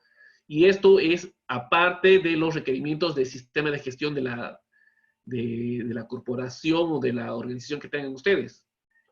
Porque muchas veces cuando uno dice, bueno, ¿cuáles son tus requerimientos de contratación de reparación? No, esto ya pasó por el sistema de gestión de contrataciones de la compañía, pero no es lo mismo. Esto es específicamente para cumplir el código. ¿Por qué? Porque contrataciones no tiene, o muchas veces, quizás algunos sí, pero muchas veces no tienen la capacidad para establecer los requerimientos que piden los códigos específicos. Y fíjense que serán diferentes los requerimientos de reparación para un recipiente, para un tanque, para piping, para NBC, para API, ¿no? Serán diferentes los requerimientos que deben estar incluidos en esta parte del manual. Las auditorías también deben formar parte del manual. Aquí en la parte derecha tenemos el contenido con los capítulos. Este es un contenido de un manual que ya se ha desarrollado. Entonces, termina siendo así. El contenido de las secciones pueden ser llamadas secciones o pueden ser llamadas capítulos. Igual hemos visto las auditorías, tenemos las reparaciones, alteraciones, que vendrían a definir el control de calificación de soldadores, cómo los procedimientos serán utilizados para las actividades de reparación y alteración, los controles necesarios para asegurar que todas las reparaciones y alteraciones sean realizadas de acuerdo con el código de inspección y las inspecciones aplicables específicas para cada tipo de equipo, ¿no? Y bueno, tenemos la última parte que serían los formularios, ¿no? Y los formularios también deben estar establecidos de manera previa para que sean desarrollados durante la inspección. Tenemos los registros de documentos, ¿no? En cuanto a los documentos, tenemos documentos de diseños mecánicos, retención de documentos de parámetros operativos, de instalación, de puesta en marcha, de inspecciones pasadas, de reparaciones. Bueno, ahora el API también establece otro tipo de clasificaciones también, ¿no? O sea, la clasificación, como la quiera dar o como la queramos llevar dentro del manual, mientras incluya todos los tipos de documentos, cómo los clasifiquemos es indiferente, ¿no? Pero debe contener todos los registros. Otros similares que pueden estar incluidos son calibración y mantenimiento, contrataciones, manejo de no conformidades. Entonces, ¿qué fortalezas al final tenemos como un resumen de la gestión de integridad de activos? Entonces, permite que exista una metodología estándar que esté orientada a que se cumpla el código de servicio. Que no todos los sistemas de gestión, o en realidad ningún sistema de gestión que no sea un programa de inspección, un manual de inspección o de aseguramiento de calidad, esté enfocado a esto, a que se cumplan los requerimientos de los códigos de servicio. El manual de calidad ISO 9000 no está orientado a cumplir los requerimientos de la API 510, está orientado a cumplir la ISO 9000. Entonces, otro manual, ¿no? Permite tener un control de calidad auditado para todas las actividades establecidas dentro del Sistema Integrado de Gestión de Activos, manuales, procedimientos, instructivos y registros. Permite tener información trazable de ingeniería e inspección que en tiempo genera una disminución de los costos de inspección debido a que el usuario incrementa sus conocimientos de sus equipos y sus elementos. Cuando hablamos de integridad de activos o de integridad mecánica, sobre todo de recipientes, hay un tema que lo maneja casi toda la normativa que se llama susceptibilidad. La susceptibilidad puede ser mayor o menor en función a la cantidad de información que tenemos, ¿no? Yo podré decir que mi equipo es susceptible a corrosión localizada porque en las cromatografías de diseño se establecía que tenía, no sé, un porcentaje de CO2 y no sé, unos parámetros físico-químicos del agua tales. Entonces, bajo el diseño, este piping o este equipo podrá ser susceptible a corrosión localizada. Pero ya en la realidad, estos parámetros pueden cambiar, desde que cambie el pH del agua, desde que cambie la conductividad, que cambie, no sé, el contenido de sales, el contenido, no sé, pueden haber tantas variables, podrá ser susceptible o no. Cuando yo dejaré o diré que es susceptible o no, cuando yo haga la inspección. Cuando haga una inspección efectiva, cuando yo entre al recipiente, lo vea por dentro internamente, bien arenado, bien limpiado, bien limpio, y veré que no hay corrosión localizada, diré, este equipo no es susceptible. Entonces, eliminaré la susceptibilidad con información. Es la única manera de disminuir el riesgo, de disminuir la susceptibilidad. Igual, este manual o la información que tengamos nos permitirá incrementar el grado de conocimiento sobre el activo de tal manera que manejemos información confiable y real. Reduce la probabilidad de mantenimientos no planeados, permite establecer los mecanismos de falla actuales, gobernantes y futuros, establecer los periodos de inspección en el que hace los ensayos para cuantificar el grado de afectación de los elementos y programar las actividades correctivas. Facilitar las tareas de fiscalización de cumplimiento de la ley.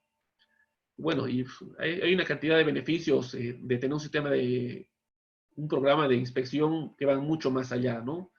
En algún momento había hablado Oliver acerca del RBI. El RBI es una herramienta importante.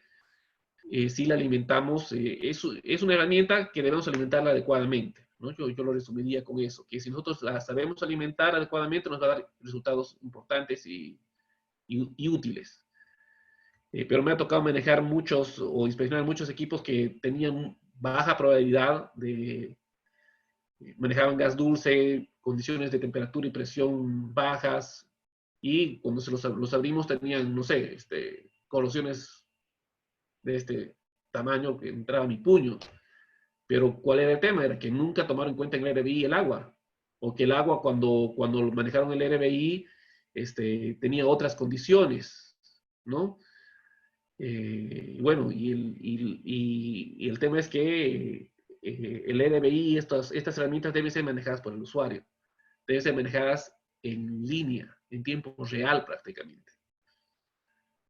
¿Por qué? Porque si hacemos un RBI hoy y lo volvemos a hacer aquí 10 años, pues perdimos un montón de información, corroímos un montón de cosas, inspeccionamos de más, inspeccionamos de menos. Entonces es una herramienta, y como herramienta puede ser útil o no puede ser útil. O sea, eso es en función de la experiencia de cada uno. Puede ser muy efectiva como puede no serlo. Entonces, ahí hay que tener un poco de cuidado, ¿no? Pero lo que sí yo les digo que manejar un programa de inspección sí va a ser muy efectivo. Otra cosa que es importante, que muchas veces lo esperan al RBI, y que el RBI lo hace muy bien, es establecer los mecanismos de daño. Entonces, pero los mecanismos de daño deben ser establecidos desde el diseño, como decía Oliver. No necesitamos un RBI para establecer los mecanismos de daño. No necesitamos un RBI para hacer los lazos de corrosión. No necesitamos un RBI para hacer circuitización. ¿Por qué? Porque para hacer los lazos de corrosión necesitamos los materiales, los fluidos y algunas condiciones operativas, y con eso estamos hechos. Entonces, podemos hacer muchas cosas antes sin requerir una inversión que es un poco fuerte, la aplicación RBI, que nos las pide cuando nosotros establecemos las ventanas operativas de inspección o de integridad, las IOB. Váyanse en los primeros párrafos. Pide la identificación de mecanismos de daño. Vámonos a la API 510 para elaborar un plan de inspección. Pide determinar los mecanismos de daño. Cuando nos vamos al 571, cuando nos vamos a todos los códigos, nos piden establecer los mecanismos de daño. Posteriormente, mucho después aparece el RBI. Entonces nosotros podemos hacer todas estas tareas antes. En realidad nos mandan, todos los códigos nos mandan que establezcamos estas actividades mucho antes. Y obviamente el manual de inspección debe establecer dentro de su contenido estas actividades, ¿no? Bueno, con eso se termina el contenido del webinar. Sería para que con Oliver, si hay algunas consultas, podamos conversar al respecto, pues, con todos ustedes. Muchas gracias por su atención. Muchas gracias, ingeniero Gunther. Muchas gracias, ingeniero Oliver. Si gustan, podemos pasar a las preguntas. Claro que sí. Muy bien. Aquí tenemos una, ¿no? Dice, la charla está enfocada a la integridad de equipos que son recipientes a presión. ¿Esto aplica también para la integridad de dichos? Por ejemplo, un gasoducto. ¿Yo la puedo responder, Gunther? Sí, sí, respondela. Ok. Fíjense una cosa muy importante. Dijimos bien claro al principio. Esta es una charla directamente para un tipo de producto que es recipiente de presión. Entonces, el gran problema que ustedes tienen en integridad, como en construcción y todo lo demás los usuarios deben tener, es que tratan de mezclarlo todo. Lo primero que tienen que hacer ustedes es identificar el tipo de producto que vamos a hacer. Por ejemplo, yo soy especialista en recipientes a presión, tuberías. Si vos me preguntás de ducto, nada. Y yo no te debo mentir cómo lo haces, porque yo no soy especialista en eso. ¿Me entendés? Entonces, es el usuario el que define el tipo de producto, cómo lo va a hacer dentro de su manual, define las personas que van a actuar, como está en el manual, los capacita, los especializa en el tipo de producto. Entonces, un manual de sistema de gestión, obviamente, ductos, yo no te puedo decir cómo hacerlo, tampoco es objeto no es objeto de la charla, pero tú tienes que ver cuáles son los requerimientos de tu ley, de la ley regional, y qué requerimiento tiene el sistema de ductos en especial. Y obviamente incluye desde personas, etc. Entonces, tengan mucho cuidado. El gran problema que tenemos acá es mezclar los códigos. La gente en Latinoamérica mezcla mucho los requerimientos.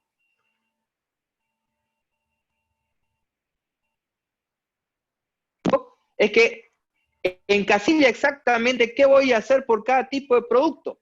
Entonces, tengan cuidado con eso. Ahora, fíjense, voy a tocar unos temas, aprovechando como cierre, que creo que nos faltó.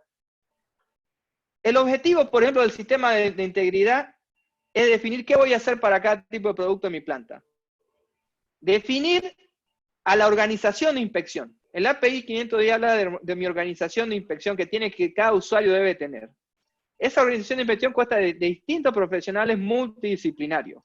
Entonces, yo le tengo que dar las herramientas necesarias para que puedan realizar su trabajo. Le tengo que dar las responsabilidades, le tengo que dar las funciones para que realicen su trabajo. Muchos de ellos son del usuario o son contratados, como por ejemplo los inspectores, la gente de ND. Ahora, eso es lo que hace el sistema. ¿Cuál es el logro del sistema? El manejo adecuado de la información. Yo tengo que ser consciente como usuario cómo manejo mi información. Tengo que determinar cómo califico la información que estoy manejando. O sea, ¿cuál es el grado? Si mi información es buena o es mala. ¿Cuáles son los requerimientos? Le mostré un Excel, más o menos, de los distintos tipos de reporte o registro que se llevan en la vida útil de un recipiente a presión. Y es el usuario el que tiene que definir qué es un PIN-ID bueno. ¿Cuándo apruebo ese documento? ¿Qué es un PFD? ¿Cuándo yo hago el registro de mi mecanismo de daño? Son documentos. Ahora, cada usuario define cómo se liga cada documento y cómo maneja el flujo de información. Ahora, en el mundo actual, para manejar tanta información como la que vieron ahí en Excel, hay programas como el Palladio, por ejemplo, que maneja todo ese tipo de información. Pero esta información, más o menos, el programa te dice, así yo te recomiendo que manejes todo, pero al final el flujo de información está definido en el manual y eso tiene que ser cada usuario. Por ejemplo, vimos el nivel acumulador de usuario. Informe de 300 hojas, 400, con fotos que no dicen nada. Otro problema, Gunther dijo que hay que tomar decisiones de los datos, perfecto, pero las tiene que tomar el profesional adecuado. La mala costumbre que es que el ensayista que hace los cálculos de integridad es pésima, porque generalmente lo hace el 90% mal, porque no toma en cuenta todos los requerimientos de carga para la ingeniería. ¿Quién define en el deterioro de un equipo? No es el ensayista, que muchas veces no, discúlpeme, no terminó más que la secundaria, porque tiene una planilla en Excel que más o menos mete datos. Es el ingeniero, especialista en integridad, que está capacitado por el usuario para entender los resultados del ensayo. ¿Me entienden? ¿Cómo manejo la información? ¿Quién la maneja? ¿Cómo tomo decisiones en base a la información? Eso está descrito en el manual. ¿Por qué?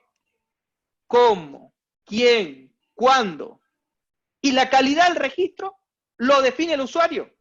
Y fue muy claro Gunther en lo que dijo. No es el inspector el que le impone, el inspector 510, 650, que le impone qué va a hacer el usuario en la inspección del equipo. Es el usuario que le impone al inspector qué va a hacer. Ahora bien, inspector verifica el cumplimiento de. El inspector está para verificar el cumplimiento de código. Está para aceptar y aprobar un plan de inspección. Está para revisar un documento, una ingeniería de reparación, una ingeniería de valorización. Aceptamos, no ejecutamos. Las únicas tareas que el inspector ejecuta en el API 510 es la inspección externa e interna. Todas las demás tareas, obviamente, y aprobar el plan de inspección y revisar la ingeniería, pero todas las demás tareas son aprobaciones, revisiones, aceptaciones. No ejecuta. ¿Me entienden ese concepto? El inspector es para verificar el cumplimiento de, no es para ejecutar.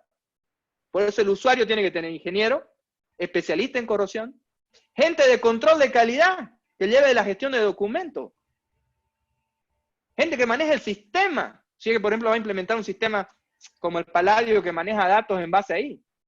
¿Y es cuándo? ¿Y dónde tiene que estar? Tiene que establecer los límites. Va a pensar en la integridad y tiene que empezar la integridad en la ingeniería básica. ¿Cómo va a controlar lo que es el tema de construcción? ¿Qué documentos le van a llegar de la construcción? ¿Qué documentos requiere él que le lleguen a construcción, etcétera? Entonces, todo eso es definiendo, como dice, en un término muy argentino o local, rayando la cancha. Si no tienen rayada la cancha, no saben qué hacer. Entonces se entran a ver que existen muchos libros, muchas recomendaciones, pero la línea que les traza su camino son los requerimientos del código. Por eso es código, ley. No es una práctica recomendada, no es algo. Eso lo pueden usar ustedes como herramienta para hacer ciertas tareas, pero tienen que tener claro cuáles son los requerimientos del código, cuáles son los registros mandatorios. ¿Cómo hacerlo? A veces existe una práctica, una recomendación, como las ventanas operativas, la IOW, que está hace pocos años por el API, que ya tiene directamente un estándar para eso. Entonces, ¿ustedes saben cuál es el dolor de cabeza de preguntarle cuáles son las condiciones operativas de un recipiente de operación cuando se hace una inspección? Viejo, ya el estándar, la API ya tiene toda una metodología establecida en la IOW. Ok, siguiente pregunta. Gracias, me emocioné, disculpe. Muy bien, en la misma consulta nos estaban diciendo qué relación hay entre integridad de ducto y la gestión de riesgo. A ver, Gunther, te toca. Bueno, para cerrar el tema de integridad de ductos, ¿no? Para gerenciamiento de integridad de ductos hay una serie de cursos de capacitación y de normativas para hacer el ILI, para hacer el EGDA, el IGDA, hay muchísima información, o sea, el BT8S, hay mucha información, pero no es el objetivo de este curso. Podemos, no sé, si hay muchos requerimientos, podemos dar un webinar de eso, y puedo dar un webinar de eso, pero no es el objetivo de este curso. Pasemos a la siguiente, por favor. Muy bien. Ahora leo. Parte del plan de inspección, luego de efectuar una preparación de acuerdo a la API 510, ¿podría realizarse una prueba hidrostática? ¿De qué depende que el ingeniero decida o no con el inspector hacer una pH? Yo lo puedo responder.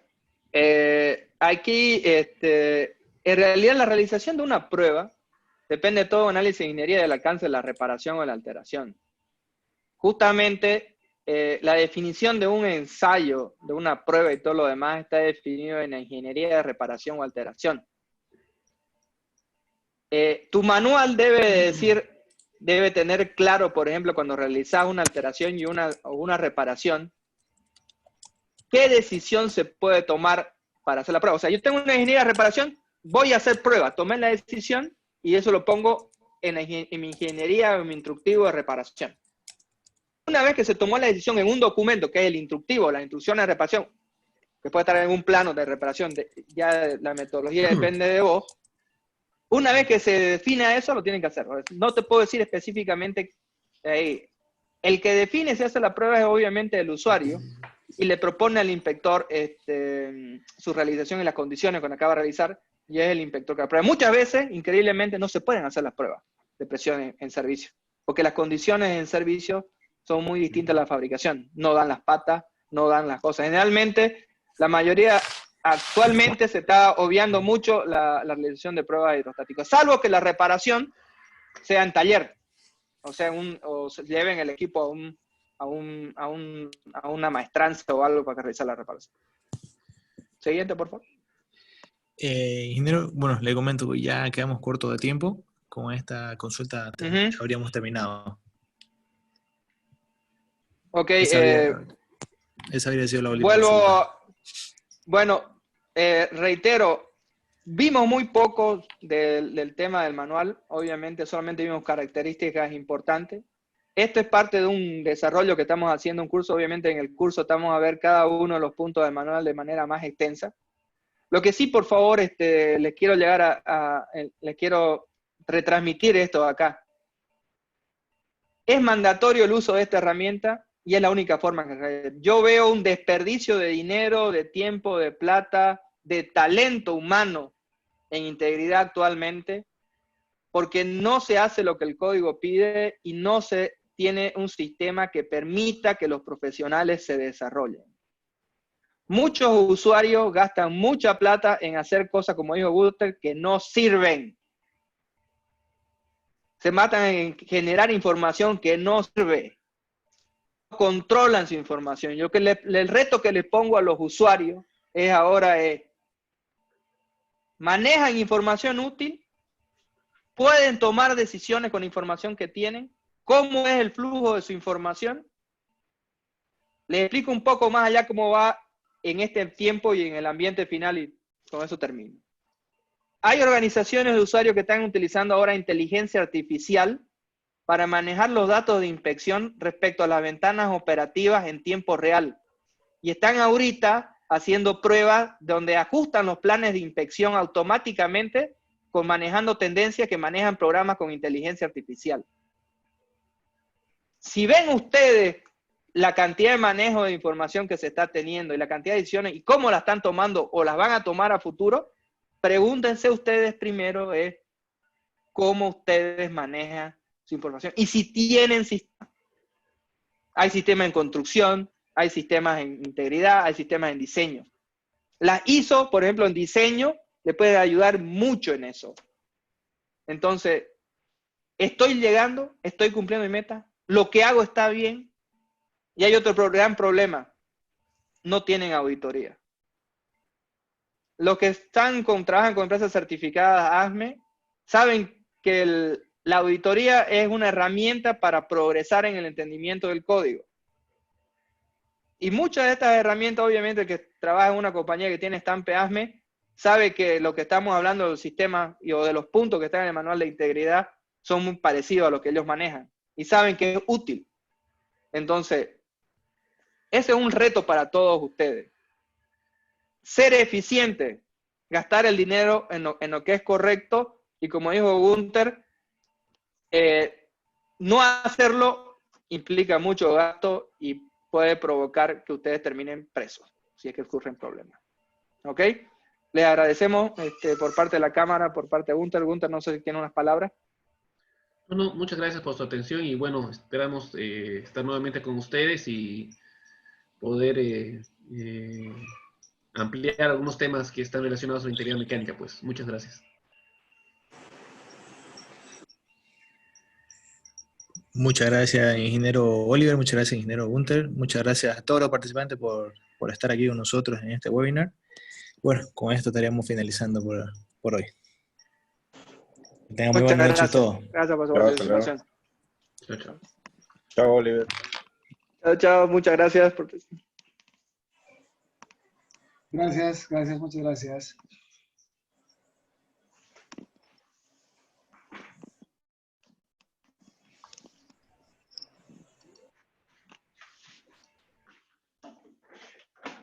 Hola.